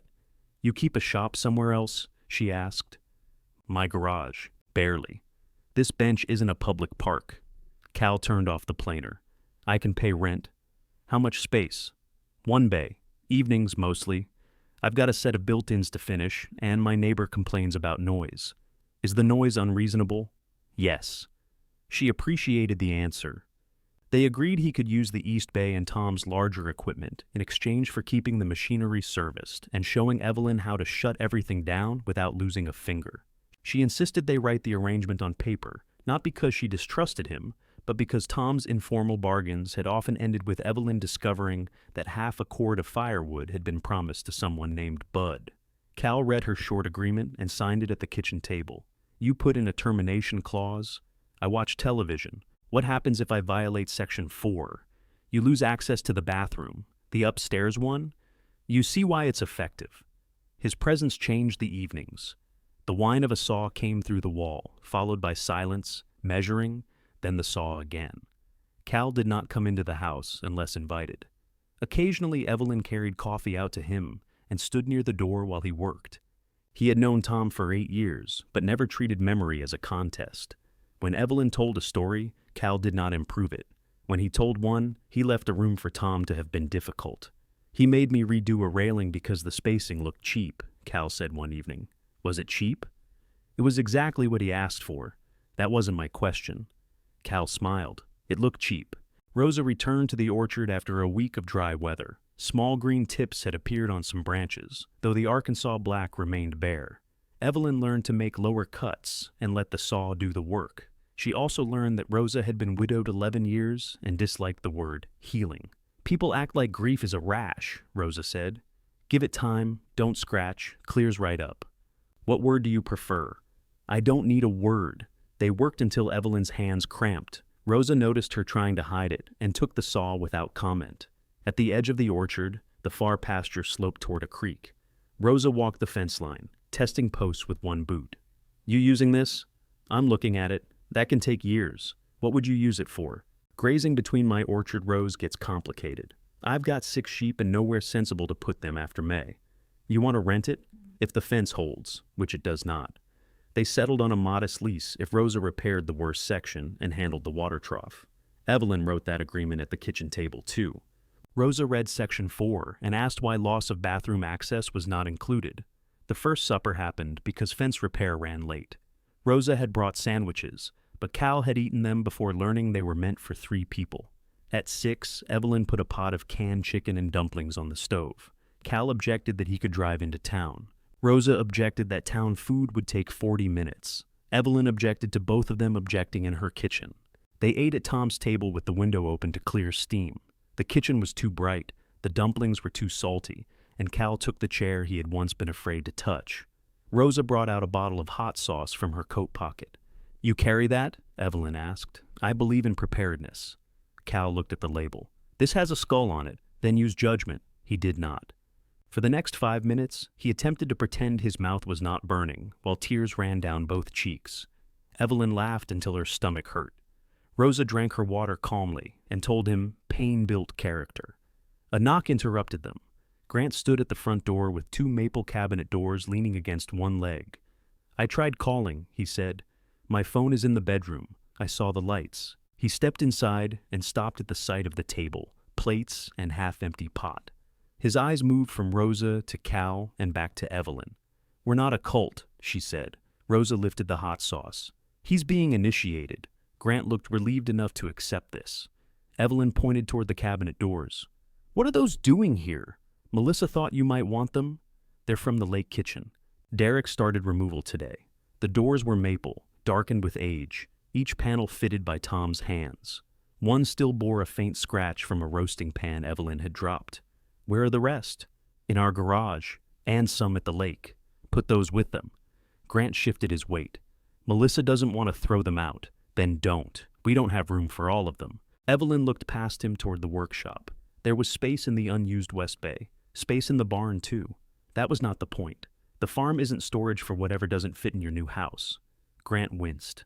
"I know. Does Melissa?" "She's having a rough week." "So am I. I know that, too." Behind Evelyn, chairs moved. Rosa and Cal began collecting plates with exaggerated quiet. Grant lowered his voice. "The wall had more plumbing than Derek expected.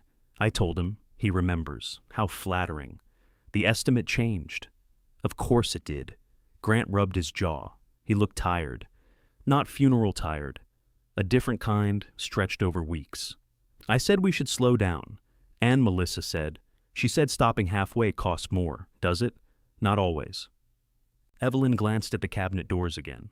"Are you in trouble?" "No." His answer came quickly enough to remind her of Melissa. "Grant." He looked toward the open kitchen window. "My company lost 2 accounts. They cut bonuses. We're fine. Fine is a wide word. We're not asking you for money." "I didn't say you were." "No, you just look like you're about to hide your purse." The unfairness of it made her straighten. "I'm deciding whether my daughter is tearing apart a perfectly good kitchen because she wants it or because she doesn't know how to stop." Grant's expression closed. "That's between you and Melissa," he said. "It's also between you and Melissa. It's my house too. Then take the doors back to your house." He nodded once. "Fair." As he lifted them, one edge slipped and struck the floor. The sound cracked through the room. Evelyn reached instinctively, though the door was not damaged. Grant saw. "You sure?" he asked. "No," she said. "Take them anyway." He carried them out. Rosa returned to the table. "You want us to leave?" "No." Cal looked toward the door. "You want the cabinet doors?" "No." The answer came easier the second time. They washed dishes. Cal returned to the workshop. Rosa packed the remaining dumplings for herself without asking, which Evelyn respected. After everyone had gone, Evelyn found Grant's envelope on the table. Inside was a small brass knob from one of the lake cabinets and a note in his neat handwriting. "This came off years ago. Tom kept it in the junk drawer. Thought you might know why." Evelyn did know. It was the knob Tom had removed after catching his belt loop on it for the 5th time. He had threatened to throw it into the lake. Evelyn had hidden it in the junk drawer to irritate him. She closed her fingers around the brass until its edges pressed into her palm. Then she set it beside the recipe stand, not as a relic, she told herself, but because every house required a junk drawer, and she had not chosen which one yet. The brass knob stayed on the counter for 3 days, because Evelyn could not decide which drawer deserved to become the junk drawer. On the 4th morning, Melissa arrived carrying 2 maple cabinet doors. She did not knock. She came through the front entrance, crossed the salmon kitchen, and set the doors against the wall beside the pantry. "Grant told you to take them back," Evelyn said. "Grant doesn't decide what matters to me." The answer was pure Melissa, delivered while she adjusted the bottom door so its edge would not touch the painted wall. Evelyn poured another cup of coffee. "Would you like one?" "No." "Good. I only made enough for me." Melissa looked tired. Her hair was tied back carelessly, and white dust streaked one sleeve of her jacket. She noticed the new doormat, Rosa's pruning gloves beside the sink, and the agreement with Cal lying near Evelyn's notebook. "What's that?" "Paper. I can see that." "You're doing very well today." Melissa picked it up before Evelyn could stop her. She read the first lines, then turned toward the workshop door. "You rented Dad's shop to Cal?" "1 bay." "For how much?" "We have an arrangement." "What kind of arrangement?" "The kind written on the paper you're holding," Melissa read farther. "Equipment maintenance." "That's it?" "And showing me how not to cut off my hands. So he gets to use Dad's entire workshop in exchange for changing oil? His hands are larger than the oil openings, but I'll ask him to try." "This isn't funny." "Nothing is funny before you've had coffee." Melissa put down the agreement. "You refuse to store the cabinets Dad built, but you're letting some carpenter take over his shop. Cal is not taking over anything. He's using Dad's equipment, with permission." "From you. This is my farm." The words stopped both of them. Evelyn had not said them before, not aloud. Melissa looked through the kitchen toward the workshop. The saw began running, a smooth mechanical whine that lasted several seconds. When it stopped, Cal called, "Morning, Melissa." She had not known he could hear. "Morning," she called back stiffly.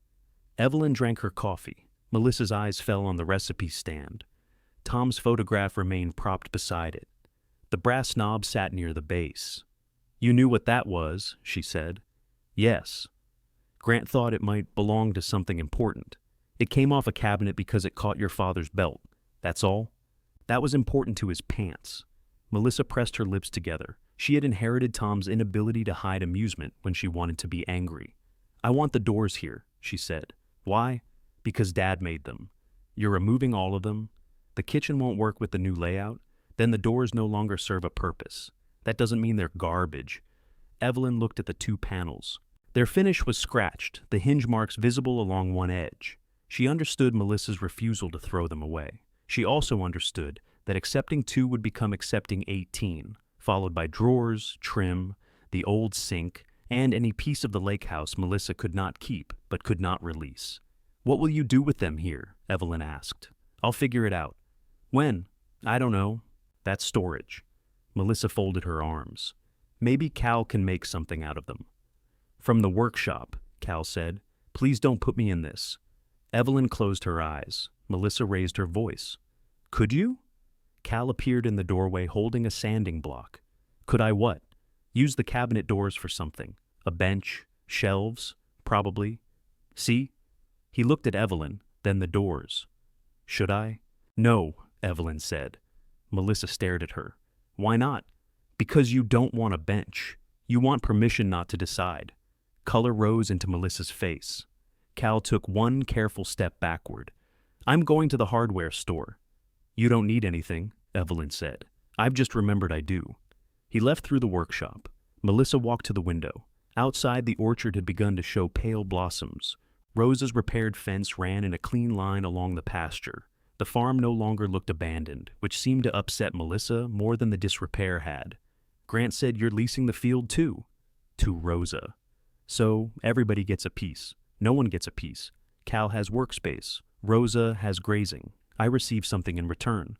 I'm your daughter. That is not a service you provide. Melissa turned. Did I ask to be paid for it? You keep asking to be excused from the ordinary rules because of it. I asked to put 2 doors against a wall. You arrived with 2 doors after I said no. The farmhouse went still around them. Melissa looked at the photograph of Tom. Dad would have let me. Your father let you do many things and complained to me afterward. That's convenient, since he can't correct you. The sentence landed hard. Melissa's face changed immediately. I didn't mean, yes, you did. I meant you speak for him whenever it supports what you want. You've been doing that since the morning after his funeral. Melissa picked up the cabinet doors. Her hands shook against the wood. I came because I wanted to see you, she said. With cabinet doors. I needed a reason. You could have called. You make every call feel like a medical check-in or an interrogation. That is not fair. Neither is acting like I'm some spoiled woman throwing away Dad's life because I changed a kitchen. Evelyn thought of the numbered tape, the empty closet. The chair moved out of Derek's way. You change things quickly because I have to live there. So do I. Not anymore. The truth was so simple that neither of them could argue with it. Melissa lifted 1 door beneath each arm. We're having people at the lake on Memorial Day. Nothing big. Darlene, a few friends, Grant's sister and her partner. You should come. Evelyn heard the invitation, but also the should. All right, Derek expects to be finished by then. That seems optimistic. He says it'll be usable. Usable is not finished. Melissa headed for the front hall. I thought I could do Dad's barbecue. You can. I don't know the sauce. It's in the red recipe book. I don't have that. I do. Melissa stopped. Evelyn waited for the request. Could you make it? Melissa asked. Not, I want you there. Not will you show me. Maybe, Evelyn said. Melissa's grip tightened on the doors. Why is everything a negotiation now? Because it always was. You just didn't hear my side. Melissa left without another word. The front door shut. A moment later, one cabinet door slid against the other with a scraping sound outside. Evelyn pictured Melissa trying to fit them into her car alone and made herself remain in the kitchen. Cal returned 20 minutes later, carrying a box of screws he plainly did not need. She gone? Yes. You want me to ask what happened? No. Good. He went back to the workshop. Evelyn put the brass knob into the drawer beside the stove.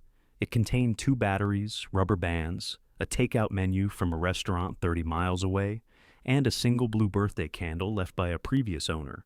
It was not a distinguished drawer, but junk rarely demanded ceremony. The orchard blossomed in uneven patches. Some trees produced clouds of white. Others offered only a few stubborn flowers near the trunk. The Arkansas black remained bare, its rusted tag twisting among dead branches. Rosa's sheep arrived in a dented livestock trailer. There were 6 of them, broad-backed and unimpressed. They tested every repaired section of fence within the first hour. They're looking for weakness, Evelyn said. They're sheep, Rosa replied. Weakness is their religion.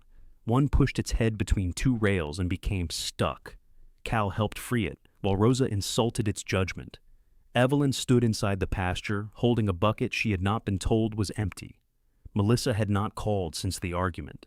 Grant called once to ask whether Evelyn knew where Tom had kept the lake house's main water shutoff. Under the crawlspace hatch beside the downstairs closet, she said. There's a red handle. Derek couldn't find it. Derek thought the wall was empty. Grant was quiet. Did something happen? Evelyn asked. No. They're replacing a line. Turn the handle clockwise. It sticks halfway. Use both hands. I'll tell him. Grant. Yeah? How is she? A pause. Busy. It was the same answer people gave when they meant not well, but did not have permission to say it. Tell her the sauce recipe uses cider vinegar, not white. I will.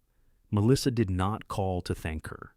The first warm evening in May, Rosa appeared with a bowl of potato salad and announced she had made too much. Cal came in from the workshop carrying 4 hamburger patties he said were approaching their legal deadline. Evelyn had ground beef in the refrigerator, half a bag of rolls, and no plan to feed anyone. They cooked on Tom's old charcoal grill behind the house. The grill leaned slightly to one side. Cal offered to repair it, and Evelyn told him not to improve everything he saw. Rosa invited Leonard Price, a retired mail carrier, who had helped her mend the pasture gate. Leonard brought baked beans and a folding chair he refused to sit in because he preferred the porch step. 4 people became supper, without anyone organizing it. They ate beneath the porch light, while the sheep moved like gray shadows beyond the fence. Leonard told a long story about delivering a package containing live crickets.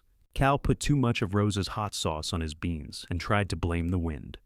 Evelyn laughed with her mouth full. Afterward, everyone carried something into the kitchen. No one left her alone with the plates. Cal stood at the sink. Rosa dried. Leonard packed leftovers into mismatched containers as if he had been assigned the position years earlier. You ought to do this once a month, Leonard said. Wash dishes? Evelyn asked. Feed people. I did not invite any of you. That's why it worked, Rosa said. Cal put a green plate on the wrong shelf. This time Evelyn did not correct him. Her phone rang on the table. Melissa's name lit the screen. The room quieted without anyone pretending otherwise. Evelyn picked it up. Hello? Mom? Melissa's voice sounded thin. Can you come to the lake tomorrow? What happened? Nothing happened. I just need you to look at something. What? The kitchen? Behind Evelyn, the people at the sink resumed moving, softly now. Is it finished? She asked. No. Then what am I looking at? Melissa took a breath. I don't know. I think I made a mistake. Evelyn looked through the screen door at the dark pasture, the new steps, the edge of the orchard. All right, she said. I'll come in the morning. The kitchen wall was gone from shoulder height up. Exposed pipes crossed the opening. Electrical wires hung in loose yellow loops. The maple cabinets had been removed, leaving pale rectangles against the dark paneling, and the long oak table was covered with tools and dust. Without the wall, the kitchen did look larger. It also looked wounded. Melissa stood near the sink in one of Grant's work shirts. She had tied a dish towel around her hair, though she was not doing anything that produced dust. I hate it, she said. Evelyn closed the mudroom door. That seems inconvenient. I knew you'd say that. You asked me to look. I didn't ask you to enjoy it. Evelyn stepped beneath the new opening. From the kitchen, she could see the water beyond the dining area, a gray-blue strip between windows. Derek had been right about the view. He had also left 3 pipes exactly where the pantry wall had stood. What is this line? She asked. Upstairs bathroom. And that one? Vent stack. Where does Derek plan to put them? Melissa pointed toward a section of ceiling marked with pencil. That's a long run. I know. Expensive? Melissa picked up a tile sample, then put it down in the same place. Everything is expensive. A plastic sheet covered the floor. Evelyn lifted one edge and saw a seam where the old kitchen tile met the dining room boards. Carrying one floor through both rooms would require leveling, repairs, and more material than the original kitchen alone. Grant wants to stop, Melissa said. Then stop. We can't leave it like this. You can put back part of the wall. That would mean admitting this was stupid. It would mean putting back part of the wall. Melissa's face tightened. You make everything sound simple. No. I make simple things sound simple. This is difficult because you're embarrassed. I'm not embarrassed. Then why am I here? Melissa looked away. The lake moved beyond the windows. A motorboat crossed in the distance, its wake widening toward shore. Tom would have complained about the driver being too close to the no-wake zone, even from inside the house where no one could hear him. Evelyn walked to the opening and tapped one exposed stud. The pantry cans stay half-depth. Box the pipes inside the back. Use upper cabinets on the dining side if you want it open. Derek said that might look strange. Derek also said there was nothing in the wall. He said he couldn't know until he opened it. He said probably. Men make a living in the space around that word. Melissa almost smiled. Would you leave the lower half? I would have left the whole wall. Mom, you asked what I would do. I'm asking what I should do now. That was different. Evelyn looked again, this time not for Tom's vanished kitchen, but for the one Melissa had tried to make. The lake view mattered to her, so did the wide dining area. Melissa entertained in a way Evelyn never had. She liked people standing around an island with wine glasses and nowhere obvious to sit. "Keep the opening," Evelyn said. "Close around the pipes. Don't move plumbing just to hide the fact that a house has plumbing. Put shelves on the dining side. Use some of your father's cabinet wood if you want." Melissa stared into the exposed wall. "Could Cal do that?" "Cal is working on built-ins for someone who booked him before you did. I'd pay him. I'm sure he would enjoy that novelty." "Would you ask?" "No. You have his number." Melissa gave her an annoyed look, but she nodded. Grant came down the stairs carrying a laptop. He stopped when he saw Evelyn. "You called her." Melissa crossed her arms. "I needed another opinion. We have 6 opinions. They're all invoicing us." "Good morning," Evelyn said. Grant shut the laptop. "Morning." He looked tired again. His beard had grown in unevenly, and his shirt was buttoned wrong at the bottom. Evelyn had never seen him leave a button wrong. "Coffee?" she asked. "The coffee maker is in the guest bathroom." "Of course it is. No one is using that sink." "That does not improve the coffee." Melissa pulled the towel from her hair. "Mom thinks we should keep the opening and rebuild around the plumbing." Grant nodded once. "That was one of Derek's options." "You said it would look patched." "I said I wanted to see a drawing." "You said we should stop." "I said we should stop spending until we decide." Melissa's shoulders lifted. "Can we not do this in front of her?" Grant looked at Evelyn. "No offense. None taken. I've argued in front of better people." He set the laptop on a dining chair. "The revised budget is $23,000 over." Evelyn had expected a high number. It still made her stomach tighten. Melissa said, "That includes flooring we haven't approved. It includes plumbing we have to do. Not if we follow Mom's idea. Then we save 9, maybe 10, which makes it manageable." Grant rubbed both hands over his face. "Melissa, they cut my bonus. I told you that. You said we were fine. I said we weren't losing the house." The room changed. Evelyn picked up her purse. "I'm going to walk down to the dock." "Mom, stay," Melissa said. "This is your conversation. You're already in it. Not the part about what you can afford." Grant pulled out a chair. He looked embarrassed, angry, and relieved that someone had finally said the word afford. Evelyn's right. Melissa's laugh held no humor. Naturally. Evelyn went outside. The dock boards were slick from overnight rain. She took the steps carefully and sat on the built-in bench near the shore. Tom's red toolbox remained beneath the stairs, just as she had left it. She could hear Melissa and Grant through the open windows. Not words, only the rise and fall of their voices. Now she watched the wake from the distant motorboat reach the dock. The whole structure lifted, settled, and pulled against its cables. Melissa came down 20 minutes later. She sat at the opposite end of the bench. Neither spoke until a goose landed badly near the reeds and flapped with great indignation. "Graceful," Evelyn said. "I feel seen." Evelyn looked at her daughter. "What are you going to do?" "Scale back," Grant agrees. "Grant suggested it 3 weeks ago? That must be difficult for you. Thank you for your compassion. He'll survive being right." Melissa tucked her hands into her sleeves. "I thought if we did it properly all at once, we wouldn't have to keep spending. That sentence has purchased many boats. I don't want a boat." "Good. They're a hole in the water where money goes. Your father taught me that while shopping for boats." Melissa looked toward the open kitchen. "I wanted it to feel like ours." "It will. You don't know that." "No, but a different backsplash was never going to settle the question." Melissa's eyes narrowed. "You like the farm." "I do."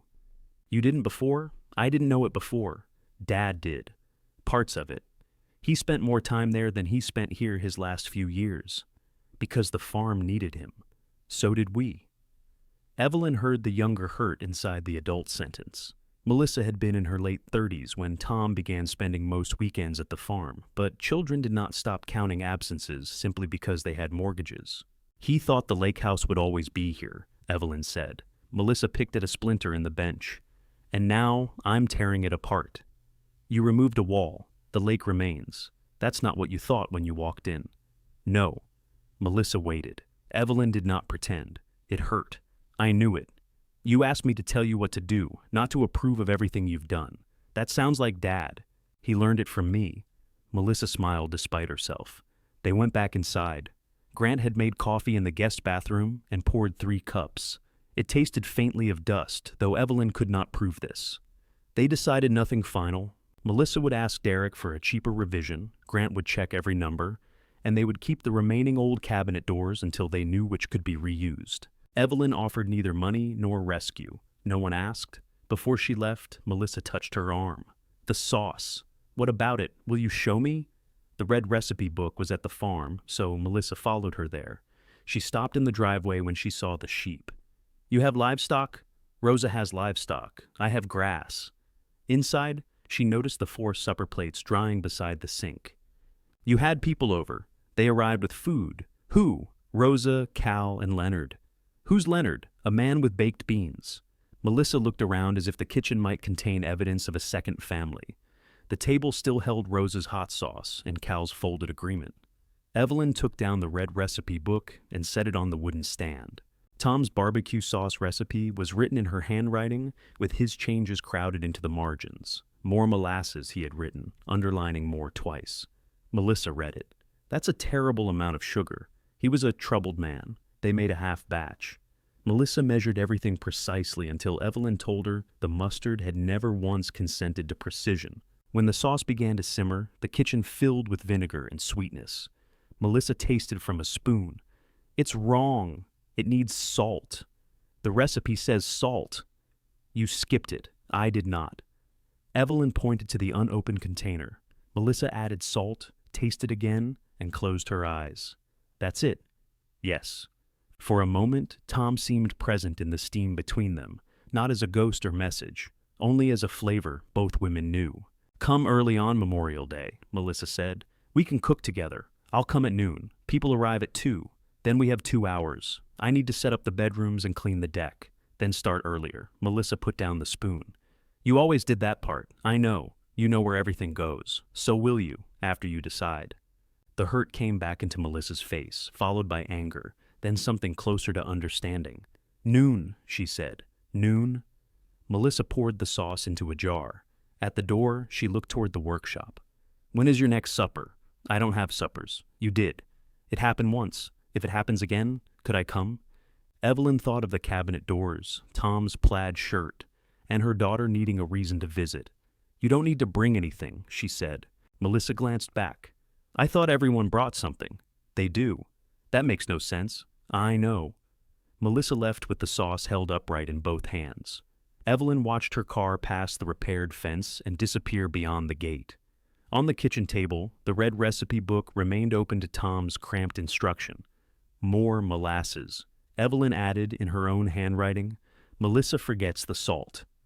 Melissa arrived at the next supper with a lemon pie from the grocery store and an apology for the plastic container. The pie doesn't know, Evelyn said. I didn't have time to make anything. No one is grading you. Melissa looked toward the kitchen, where Rosa was stirring something on the stove, and Leonard was opening wine with a corkscrew attached to his keyring. Cal came in through the workshop, carrying a chair because there were now 5 people and only 4 kitchen chairs. It feels grated, Melissa said. Rosa called, pie passes. The supper had once again formed without an invitation. Leonard brought meatloaf. Rosa brought green beans. Cal contributed a loaf of bread so hard that Evelyn made him knock it against the table for proof of life. Melissa stood near the door until Evelyn took her coat. You know everyone, she said. I know 3 people. That's everyone here. Cal set the extra chair beside his. How's the kitchen? Less wall, more kitchen. You reusing the cabinet doors? Some. Derek's making shelves out of 2. Cal nodded. Good maple. Melissa glanced at Evelyn as if she had expected resistance. Evelyn passed her the basket of bread instead. At dinner, Leonard told a story about delivering a registered letter to a man who hid behind his curtains for 2 weeks. Rosa accused him of enjoying people's tax trouble. Cal asked Melissa whether the lake plumbing had been rerouted, and she explained the compromise without once using the word mistake. Evelyn listened while cutting her meatloaf. Melissa was clever when she was not defending herself. She understood measurements, remembered numbers, and asked Cal questions Derek should have answered before removing the wall. Tom had respected that part of her. He had also enjoyed pretending not to. After supper, Melissa rose with the others to clear plates. She opened the cabinet and placed a green bowl on the upper shelf. "Wrong one," Cal said. Melissa looked at him. "These have always gone here, not since Tuesday." Evelyn had moved the bowls because the lower shelf was easier on her shoulder. Melissa took the bowl down slowly and placed it where Cal pointed. "You rearrange the dishes," she said. "I live dangerously." Melissa looked around the kitchen. A month earlier, she had treated the farm as a temporary holding place for her mother. Now, Cal knew its shelves better than she did. Evelyn saw the realization settle. She expected a sharp comment. Instead, Melissa asked, "Where do the pie plates go?" "Beside the stove." They ate lemon pie on the porch. The sheep gathered at the fence with expressions of moral injury. Melissa gave them tiny pieces of crust until Rosa told her she was creating criminals. "What happens if they get out?" Melissa asked. "They eat expensive plants," Rosa said. "Mom doesn't have expensive plants. Then they'll go looking." Melissa laughed. It was not the careful laugh she used with Evelyn now. It was loose and young, and Evelyn felt the old reflex to memorize it for Tom. She looked toward the orchard instead. The Arkansas black stood beyond the porch light, a darker shape among trees showing leaves. Melissa followed her gaze. "That one's dead," she said. "Yes. Why haven't you cut it down?" "I'm not ready." Melissa did not tell her readiness was irrelevant to dead wood. She simply nodded. On Memorial Day, Evelyn reached the lake house at 11:58. Melissa opened the door before she knocked. "You sat at the end of the road, didn't you?" "For 2 minutes." "Why?" "So I wouldn't be early." "That is deeply irritating. I used the time well." Evelyn carried in the barbecue sauce and a bowl of coleslaw. The kitchen opening had been trimmed in maple from the old cabinets. 2 narrow shelves faced the dining area, holding white dishes and glassware. The pipes were hidden inside a half-depth pantry. The flooring did not run through both rooms. Melissa had kept the old kitchen tile and paid someone to clean the grout. It was not Tom's kitchen. It was also not ruined. "Well?" Melissa asked. "The shelves need another coat of finish." Melissa stared. Evelyn smiled. "It looks good." "Oh, were you hoping for a fight?" "I had responses prepared. Save them. We have years." Grant appeared carrying a vacuum cleaner. His shirt was damp through the chest, and a strip of blue tape clung to one knee. "We have no ice," he said. "We have ice," Melissa replied. "It's in the freezer. We have 1 tray. The bag is in the garage. There is no bag. You bought 2. I bought charcoal. You said you bought ice and charcoal. I said I needed ice and charcoal." Evelyn set the coleslaw on the counter. Melissa turned to her. "Could you run to the market?" "No." The words surprised all 3 of them. "I just got here," Evelyn added. "Grant can go." Grant nodded. "I can go." "Darlene is arriving in 20 minutes, Melissa said. "Darlene has seen you without ice. It's not about Darlene. It never is." Grant took his keys from the hook. "I'll be back." After he left, Melissa opened the refrigerator, moved 3 items, and closed it again. "You could have picked up ice on the way," she said. "You could have asked. I assumed we'd need it. I don't live here." "I don't know what you need." Melissa's jaw worked. "Fine." Evelyn watched her begin wiping a clean counter. "What would you like me to do?" "I thought you weren't staff." "I'm not. I can still help." "I don't know." "Then stop wiping and think." Melissa set down the cloth. They made Tom's barbecue together. Melissa had marinated the meat, but prepared too much at once, crowding the grill and lowering the heat. Evelyn showed her how to move the pieces without taking over the tongs. When the first batch stuck, Melissa swore exactly as Tom would have. "You need a different word," Evelyn said. "It worked for Dad. Nothing worked for your father." He simply repeated it louder. Grant returned with ice. Darlene arrived with a bowl of pasta salad and inspected the new opening from both sides before announcing that it collected the room. No one knew what she meant. By 2:30, the deck held a dozen adults, all talking over one another. Grant's sister, Nina, brought her partner, Elise. 2 of Melissa's friends came with wine. A retired colleague of Tom's stood beside the grill telling incorrect stories about him, and Evelyn corrected only the worst one. She did not make beds. She did not refill bathroom soap or notice whether the towels matched. When the ice bucket emptied, she let it remain empty until Grant filled it. She ate sitting down. It was harder than working. From her chair, she watched Melissa carry plates, check the grill, fetch napkins, answer questions, and move constantly around the gathering. At first, Evelyn felt vindicated. Then she saw the strain in her daughter's mouth. She caught Melissa by the wrist as she passed. "Sit. I need to cut the pie. Darlene is cutting it. She cuts slices too large. No one has ever reported this as a problem." Melissa sat reluctantly. For 10 minutes, they watched sunlight move across the lake. Melissa ate half a piece of pie without standing. When a guest asked where the serving spoons were, Grant answered. "Your sauce was better," Melissa said. "It was the same recipe." "No, yours tasted different. Mine sat overnight." "So, that's it?" "Probably." Melissa leaned back in her chair. "I thought there'd be some secret." There was refrigeration. By evening, the guests had gone. Darlene took the leftover pasta salad despite having brought it. Grant carried trash to the garage. Evelyn washed only the bowl she had brought and placed it in her bag. The lake house looked used and tired. Cups stood on the new shelves. A grease spot darkened one deck board. Tom's chair was back by the window, though someone had draped a jacket over it. "We did it," Melissa said. "You did." Grant came in holding a folder. Evelyn recognized it from the morning she had first seen the damaged kitchen. He placed it on the table and looked at Melissa.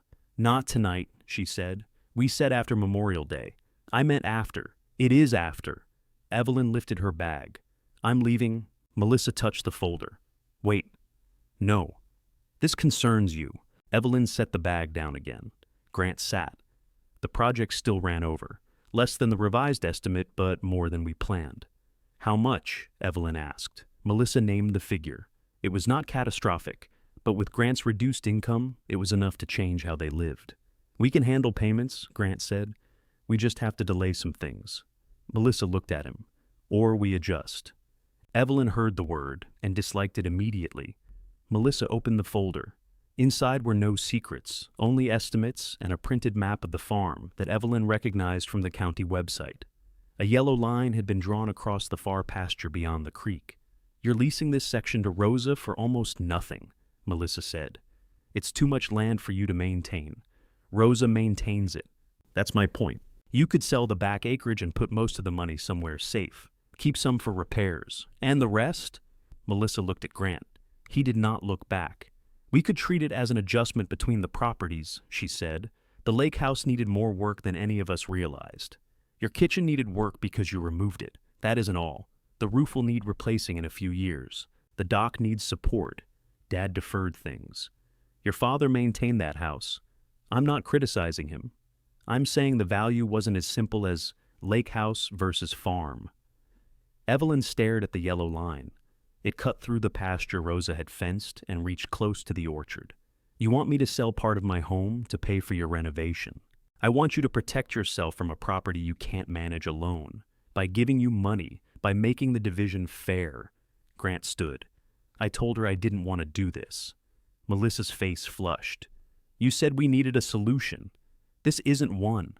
She turned on him. "You were happy to let me handle everything until it got uncomfortable." Evelyn closed the folder. "No," she said. Melissa faced her. "You haven't even thought about it." "I just did." "Mom, you're nearly 70. What are you going to do with 20 acres? Live on them.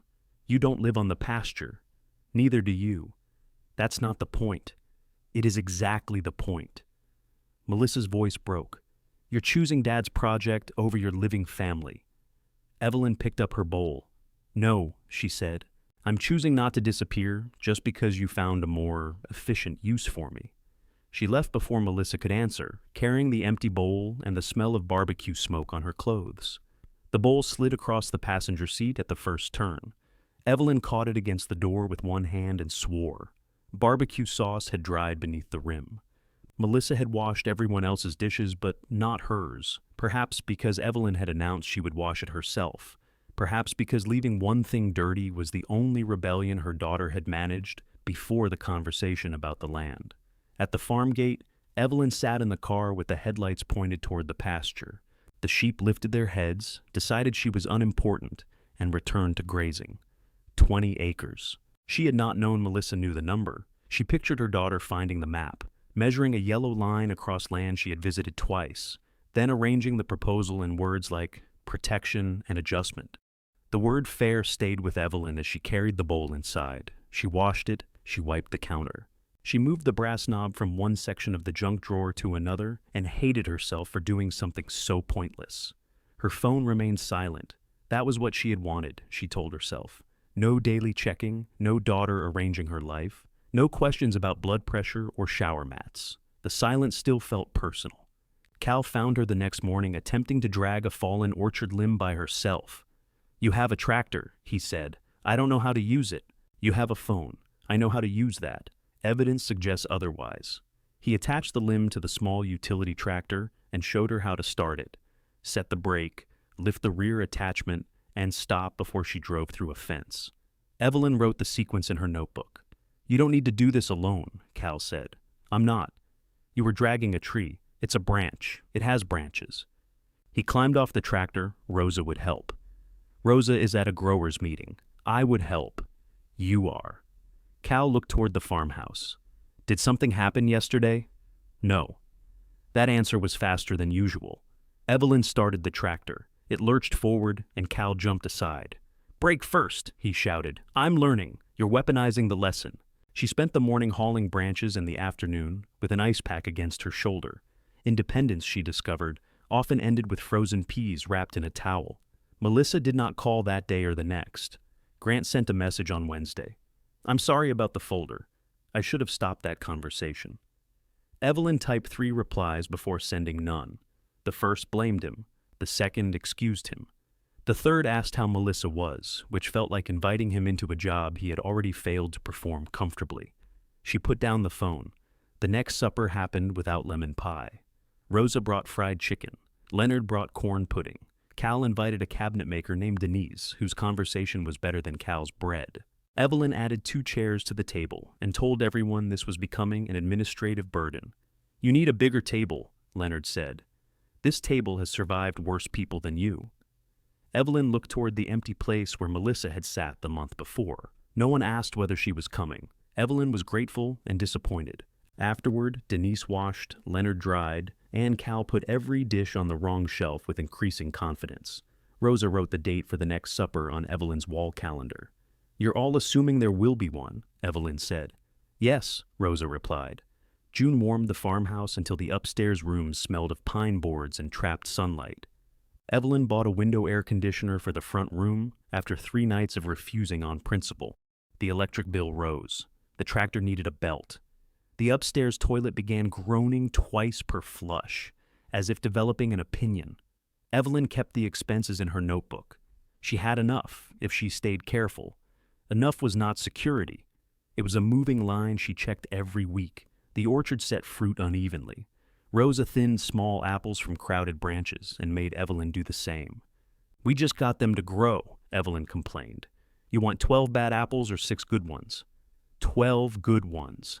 Then purchase a painting. They removed the ruined fruit. The Arkansas black showed no leaves. Evelyn stopped checking. At night, loneliness remained less teachable than the tractor. She still reached toward Tom in her sleep. She still ate crackers over the sink when cooking seemed absurd. Sometimes she sat at the table after everyone left and resented the way friendship had made the empty kitchen feel emptier. She did not call Melissa. Grant came to the farm in July carrying Tom's red toolbox. "I thought this should be here," he said. "It was under the dock stairs." "I know." "Then it belongs at the lake. It's rusting." "Everything by the lake is rusting." Grant set it on the porch. "Can I have coffee?" They sat at the kitchen table while Cal worked in the shop. Grant looked thinner. Evelyn told herself not to notice. "Is Melissa all right?" she asked. "She's Melissa. That is not a medical condition. Depends on the day." Evelyn stirred her coffee. "Don't make jokes about her to me." "I wasn't. You were close." Grant nodded. "Fair." He ran a finger along the coconut scar in the table. "She thinks you've replaced her." "With whom?" "Everyone." "Then she should learn the difference between company and ownership." Grant looked toward the workshop. "That sounds like something you practiced. I've had time." "She was wrong about the land." "Yes, I told her." "Before or after you put the folder on the table?" He accepted the hit without defending himself. That made it feel less satisfying. "I was scared," he said. "I saw the numbers, and for about a week I let every bad idea sound possible." Was selling my pasture your idea? No, but I didn't shut it down when she raised it. Why not? Because I wanted someone else to fix what we did. The admission was plain enough that Evelyn's anger had nowhere easy to attach. Are you asking for money now? She said. No. Good. I'm asking you not to make me carry messages. I didn't ask. You keep looking at the phone when I say her name. Evelyn set down her spoon. Grant stood. The toolbox stays. Throw it out if you want. I won't. I know. He left without finishing his coffee. The toolbox remained on the porch for 2 days before Evelyn moved it into the workshop. Cal cleaned the worst rust from the latches, but did not touch the contents. Summer folded into heat, storms, and suppers. Apples swelled. The sheep escaped once through a gate Leonard had failed to latch and ate every flower beside the Baptist church sign before Rosa and Evelyn retrieved them. The pastor accepted a basket of peaches in compensation and suggested the sheep had been drawn by the spirit. Rosa said the spirit should repair fences. Evelyn laughed more. She also began wearing a wrist brace and hired a local landscaping crew for the heaviest mowing. When the crew's invoice came, she crossed out new curtains for the front room. Autonomy, she learned, was not doing every task. It was deciding which costs belonged to her. Melissa's name remained absent from the supper calendar. The first cool night arrived with hard rain. Wind bent the orchard and hurled loose apples against the farmhouse roof. Evelyn checked the windows, brought the porch chairs inside, and listened to the weather report warn against unnecessary travel. At 9:40, her phone rang. Mom. Melissa was breathing too fast. There's water in the kitchen wall. Evelyn stood from the table. How much? I don't know. It's coming through the new paneling. Grant's in Indianapolis. Derek isn't answering. Turn off the main. Where? Under the crawlspace hatch beside the downstairs closet. Red handle. I can't find the hatch. It's beneath the narrow rug. The floor is soaked. Put on shoes. I have shoes on. Then move the rug. Something fell on Melissa's end, followed by a curse. Are you hurt? Evelyn asked. No. I dropped the flashlight. Get another?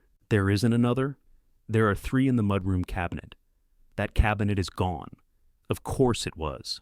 Evelyn pictured the road between the farm and lake, branches blowing across black pavement, water gathering at the low crossing. Her keys hung by the door. Can you come? Melissa asked. There it was, raw and automatic. The call Evelyn had answered for 40 years before anyone finished making it. She touched the keys. No, she said. Silence. What? The roads are dangerous. It's flooding. I will stay on the phone. You are not helpless. I don't know what I'm doing. Neither did I the first time. When was that? You were away at college. Your father was in Ohio. A pipe froze behind the laundry room. You never told me. It wasn't your problem. The words left an ache behind them. Find the hatch, Evelyn said. She heard Melissa moving, dragging something, breathing hard. Wind battered the farm windows. Evelyn sat at the table and pressed the phone close. I found it, Melissa said. It's stuck. The handle sticks halfway. Use both hands. I am. Plant your feet. I'm lying on the floor.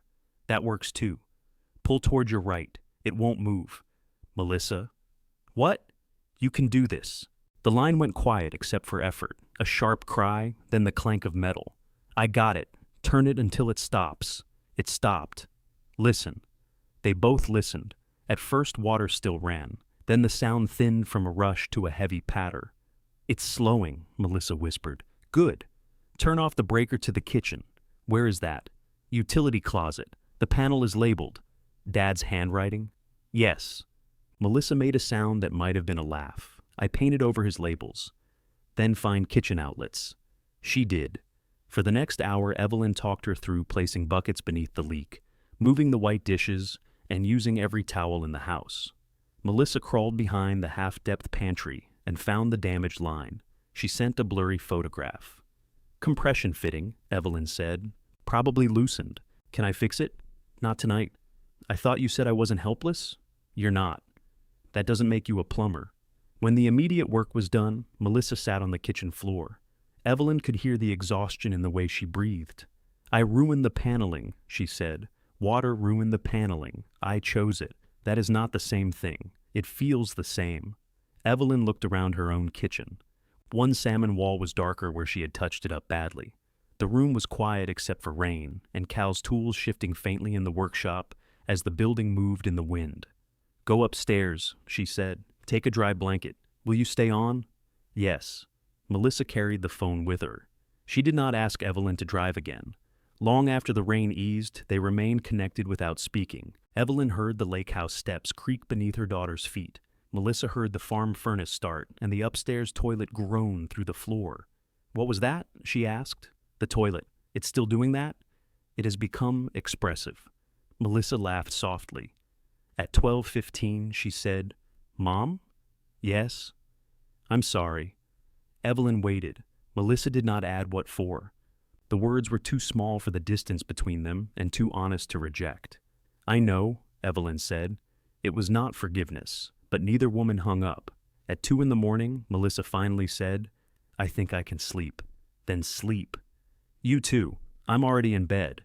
You're at the kitchen table." Evelyn looked down at the recipe stand, the open notebook, and the cup of cold tea beside her. "You have become suspicious. I can hear the clock. You could always hear the clock from my bedroom." "No, you couldn't." Evelyn smiled into the phone. "Good night." "Mom?" "Yes?" "Thank you for not coming." The answer surprised her. Melissa continued before Evelyn could respond. "I'm still angry you didn't, but I'm glad you didn't. Both are allowed. I don't like that. No one does." After they disconnected, Evelyn remained at the table while dawn light gathered faintly beyond the window. Wind had stripped leaves from the orchard. Apples covered the ground, bruised and shining with rain. At 7, Melissa sent a photograph of the opened kitchen panel. The white insulation sagged with water, and the new wood had buckled along one seam. "Plumber at 9, she wrote. "Grant flying home this afternoon. I turned water back on to upstairs only. Derek says panel can be replaced." Evelyn typed, "Good." Then she erased it. Good sounded as if the damage pleased her. "You handled it," she wrote instead. 3 dots appeared, vanished, and appeared again. "I did." Melissa called the plumber herself, argued successfully when he tried to postpone, pulled the wet insulation, and set up fans. Grant returned to a house that smelled like damp lumber and vinegar. For once, Evelyn learned this after the work was done, rather than while being asked to do it. There was satisfaction in that. There was also an ache she had not anticipated. Being needed had exhausted her. Not being needed left her with both hands empty. Rosa found her gathering storm-fallen apples into buckets. "Those are cider," she said. "They're bruised. That's why they're cider. I don't make cider. You own buckets. First step's complete." The next supper became an apple supper because Rosa refused to waste anything. Leonard brought pork chops. Denise made an apple cake. Cal attempted baked apples using a recipe from the internet and produced 6 collapsed brown objects he insisted were rustic. Melissa did not come. Her chair was taken by Leonard's friend Marjorie, a retired physical therapist who examined Evelyn's wrist brace before saying hello. Evelyn almost resented her for sitting there, then resented herself for noticing. No one asked about Melissa. Near the end of the meal, Evelyn said, "A pipe burst at the lake." Rosa passed the potatoes. "Bad?" "Behind the new wall. Everyone alive?" "Yes." "Then it's a pipe." The matter ended there. Evelyn wanted to tell them Melissa had crawled beneath the closet, fought the stuck handle, and found the breaker by flashlight. She wanted someone else to know her daughter had done well. Saying it felt too much like forgiveness performed for an audience. She ate her pork chop. The storm took the largest branch from the Arkansas black. It lay across the orchard row, split from a trunk that had gone hollow near the center. Evelyn stood beside it the following morning with Rosa. "It can't remain now," Rosa said. "I know." "You want Cal to cut it?" "No." "I'll call the tree crew." Rosa glanced at her. "What?" "Nothing. I am not proving something by hiring insured professionals." "Didn't say you were." "You thought it loudly." The crew removed the tree in sections and ground the stump low enough for grass to cover it.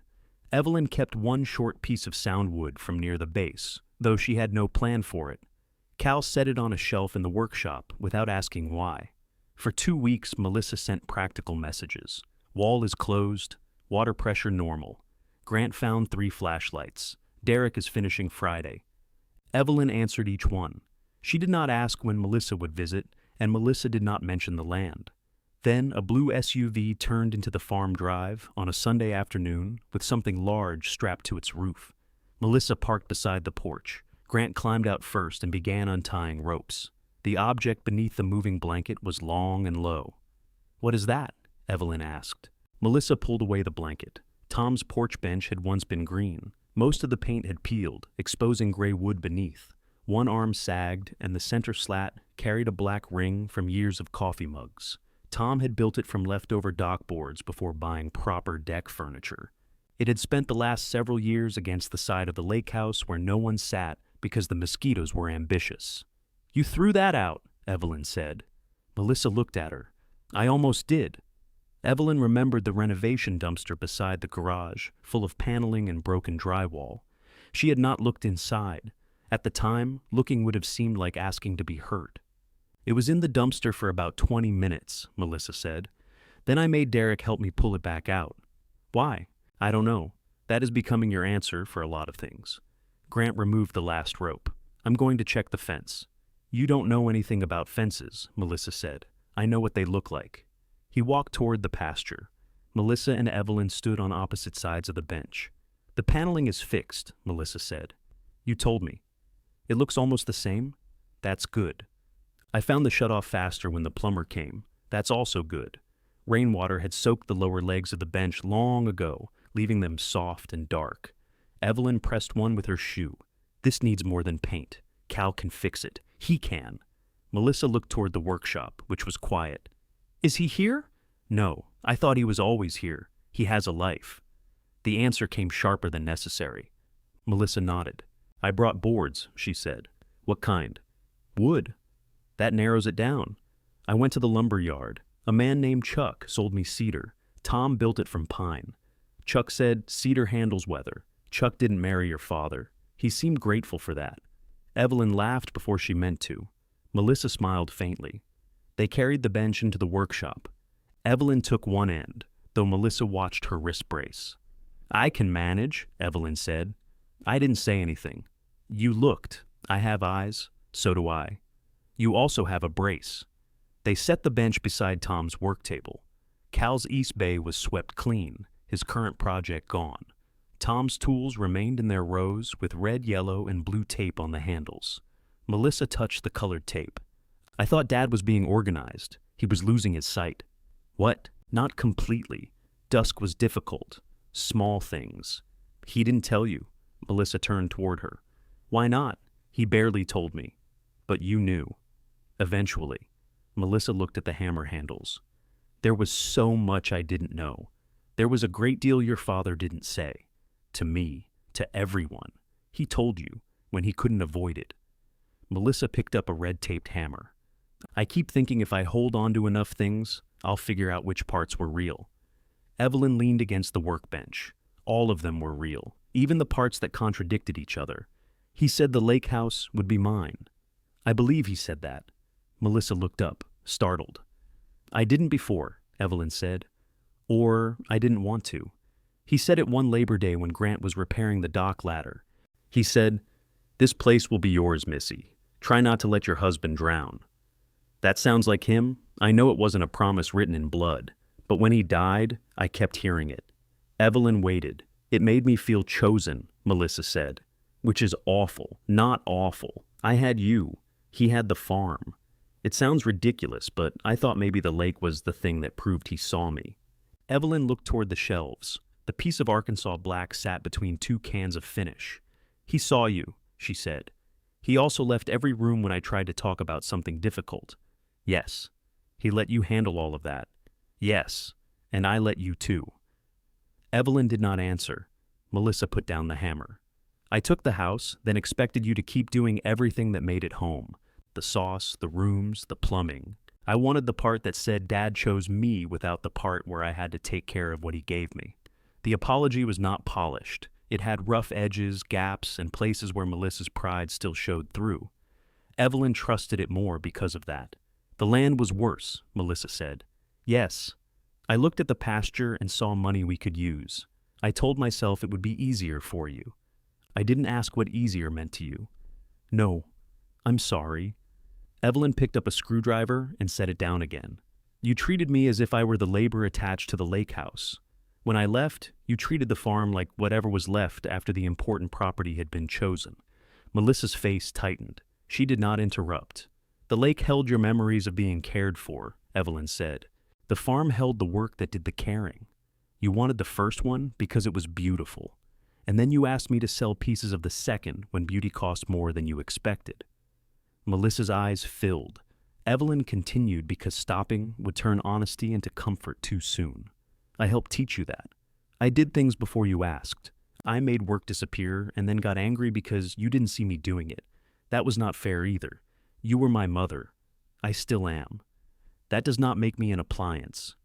A tear slipped down Melissa's cheek. She wiped it away impatiently. What do I do now? Visit without bringing a project. Melissa looked at the bench. Starting after this, Evelyn said. A wet laugh escaped her daughter. Ask instead of assigning, Evelyn continued. If you invite me, invite me. If you need help, say you need help. Do not dress it up as something I should want, all right, and stop planning where I'll live after I stop living here. I can do that. You'll struggle, I know. Evelyn pointed to the sagging arm of the bench. Take that off. Melissa picked up the red tape screwdriver. For the next hour, they attempted to repair the bench without Cal. The first screw stripped. The replacement slat was cut 3/4 of an inch too short because Melissa measured from the wrong edge, and Evelyn failed to check before sawing. You said 36, Melissa protested. I said 36 3/4. You swallowed the 3/4. I was standing beside a running fan. You turned on the fan because you complained about dust. They stared at the short board, then at each other. Tom would have blamed the tape measure. The thought arrived simultaneously. Evelyn could see it in Melissa's face. He'd say the numbers were printed wrong, Melissa said. He returned to level because the wall disagreed with it. They began laughing. Melissa sat on the workshop floor, still holding the ruined board. Evelyn leaned against the bench until the moment passed. Are we okay? Melissa asked. No. The laughter faded, but Evelyn touched her shoulder. We're working on it, she said. Then she handed Melissa the tape measure and told her to cut another slat. Melissa measured the second slat twice. 36 3/4, she said. I heard you. Say it back. I'm not landing an airplane. Say it. 36 3/4. Melissa marked the cedar. Evelyn checked the line without admitting she was checking it, then held the board steady while her daughter cut. The saw wandered slightly near the end. It's crooked, Melissa said. Only if you compare one side to the other. We have more wood. We're keeping this one. When they fitted it into the bench, the slat extended 1/8 of an inch too far. Melissa stared at it. How? Chuck's cedar grew. You moved the tape. I did not. We can trim it. We can sand it. That will take forever. You wanted to save a bench from a dumpster. You have committed yourself to inefficient choices. Melissa shook her head, but she was smiling. Grant returned from the pasture carrying burrs on both pant legs. The fence looks like a fence. Your expertise overwhelms us, Evelyn said. He examined the new slat. That's cedar. Chuck chose it, Melissa said. Who's Chuck? The man I may marry after our next plumbing bill. Grant nodded. Does he have health insurance?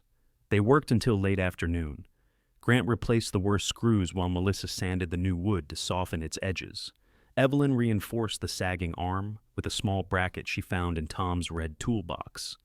The bracket did not match. Neither did the cedar. The bench looked repaired rather than restored, which Evelyn preferred. When Cal saw it the next day, he crouched to examine the joints. Well, Evelyn asked. I've seen worse. Where? He stood. I don't speak badly of customers. He tightened one screw after they left the workshop and pretended he had not. The bench stayed at the farm. Melissa suggested taking it back to the lake once the paint was finished, then changed her mind before Evelyn could answer. It looks right on the porch, she said. They placed it beneath the western window, where the evening light touched the peeling green paint. Evelyn left the new cedar bare. In wet weather, she could distinguish the old wood from the repair by color alone. Melissa's next visit lasted 23 minutes. She arrived with 2 cups of coffee and nothing else. She sat on the bench beside Evelyn, discussed the weather, asked whether the sheep always stared like that, and left before either woman found a task. The visit felt so unnatural that Evelyn had to admire the effort. The second time, Melissa brought her mail by mistake. I stopped at the box, she explained. That is technically a service. I can put it back. Sit down. They drank coffee at the kitchen table. Melissa placed every green cup on the correct shelf when they finished. Some attempts went badly.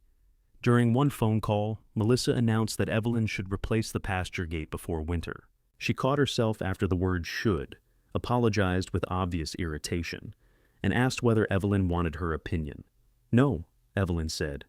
All right, the gate does need replacing. I know. Don't sound pleased. I'm growing. They argued about Thanksgiving. Melissa wanted it at the lake because the new kitchen could handle a large meal. Evelyn wanted no part of preparing a large meal anywhere. Eventually, they ordered turkey and made only the dishes they cared about.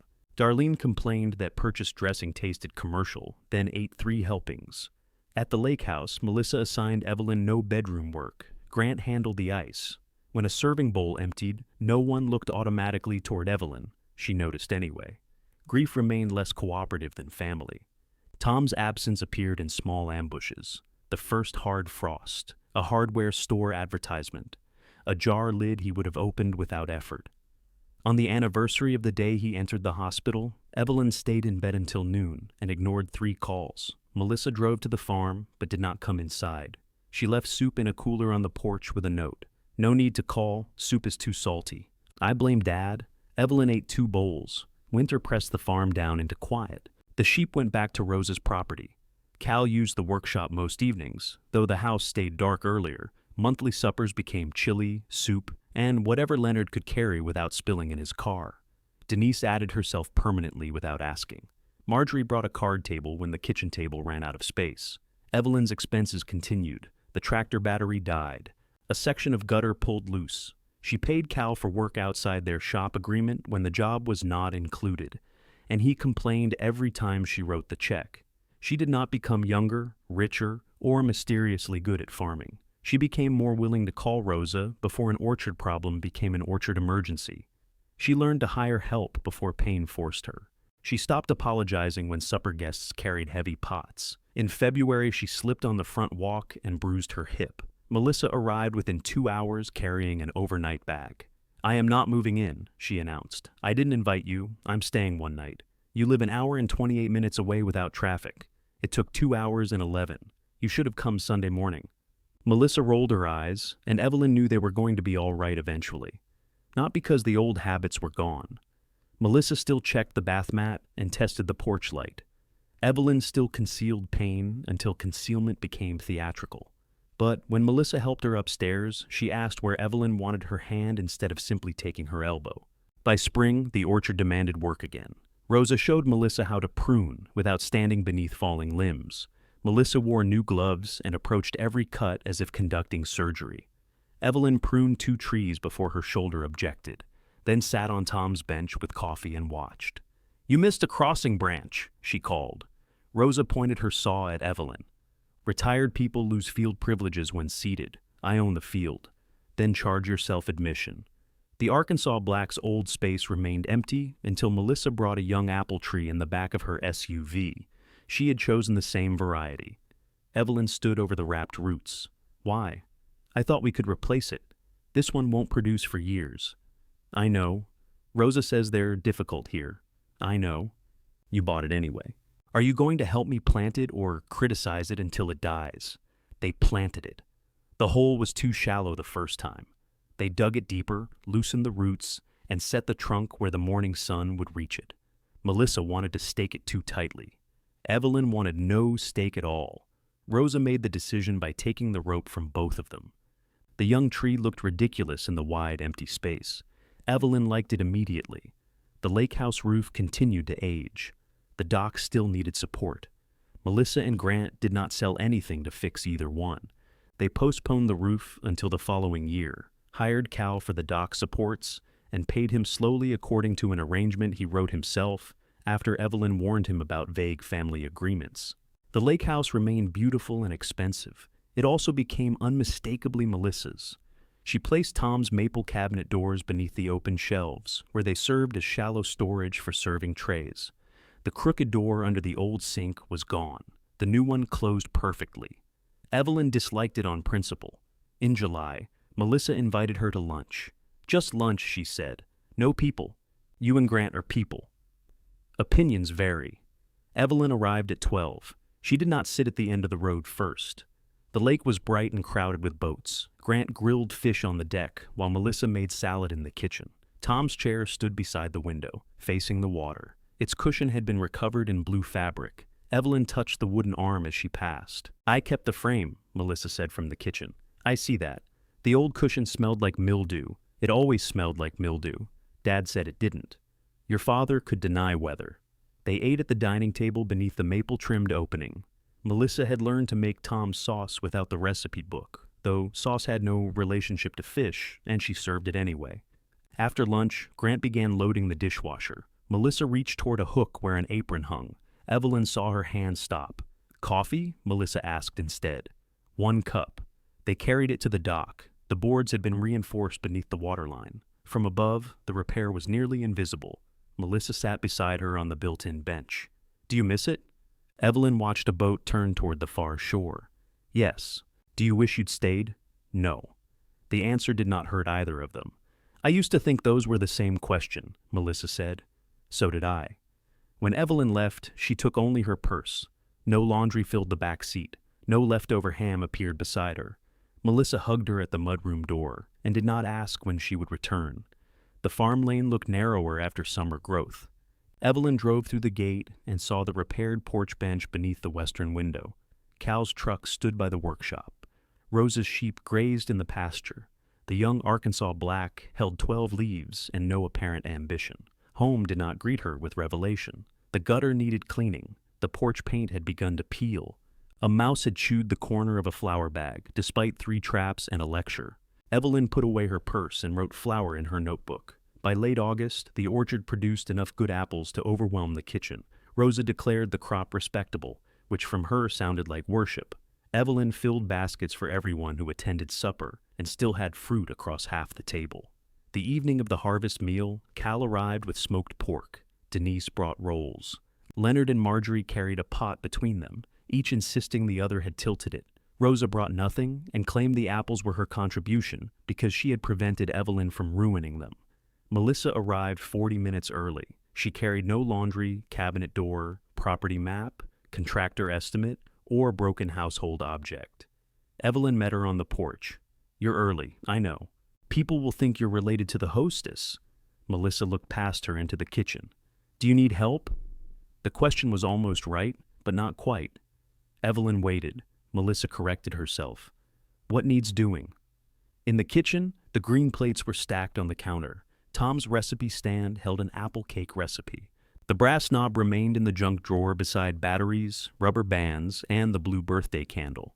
Through the western window, sunlight fell across the pasture and caught the edges of the table Tom had built when they could not afford the one Evelyn wanted.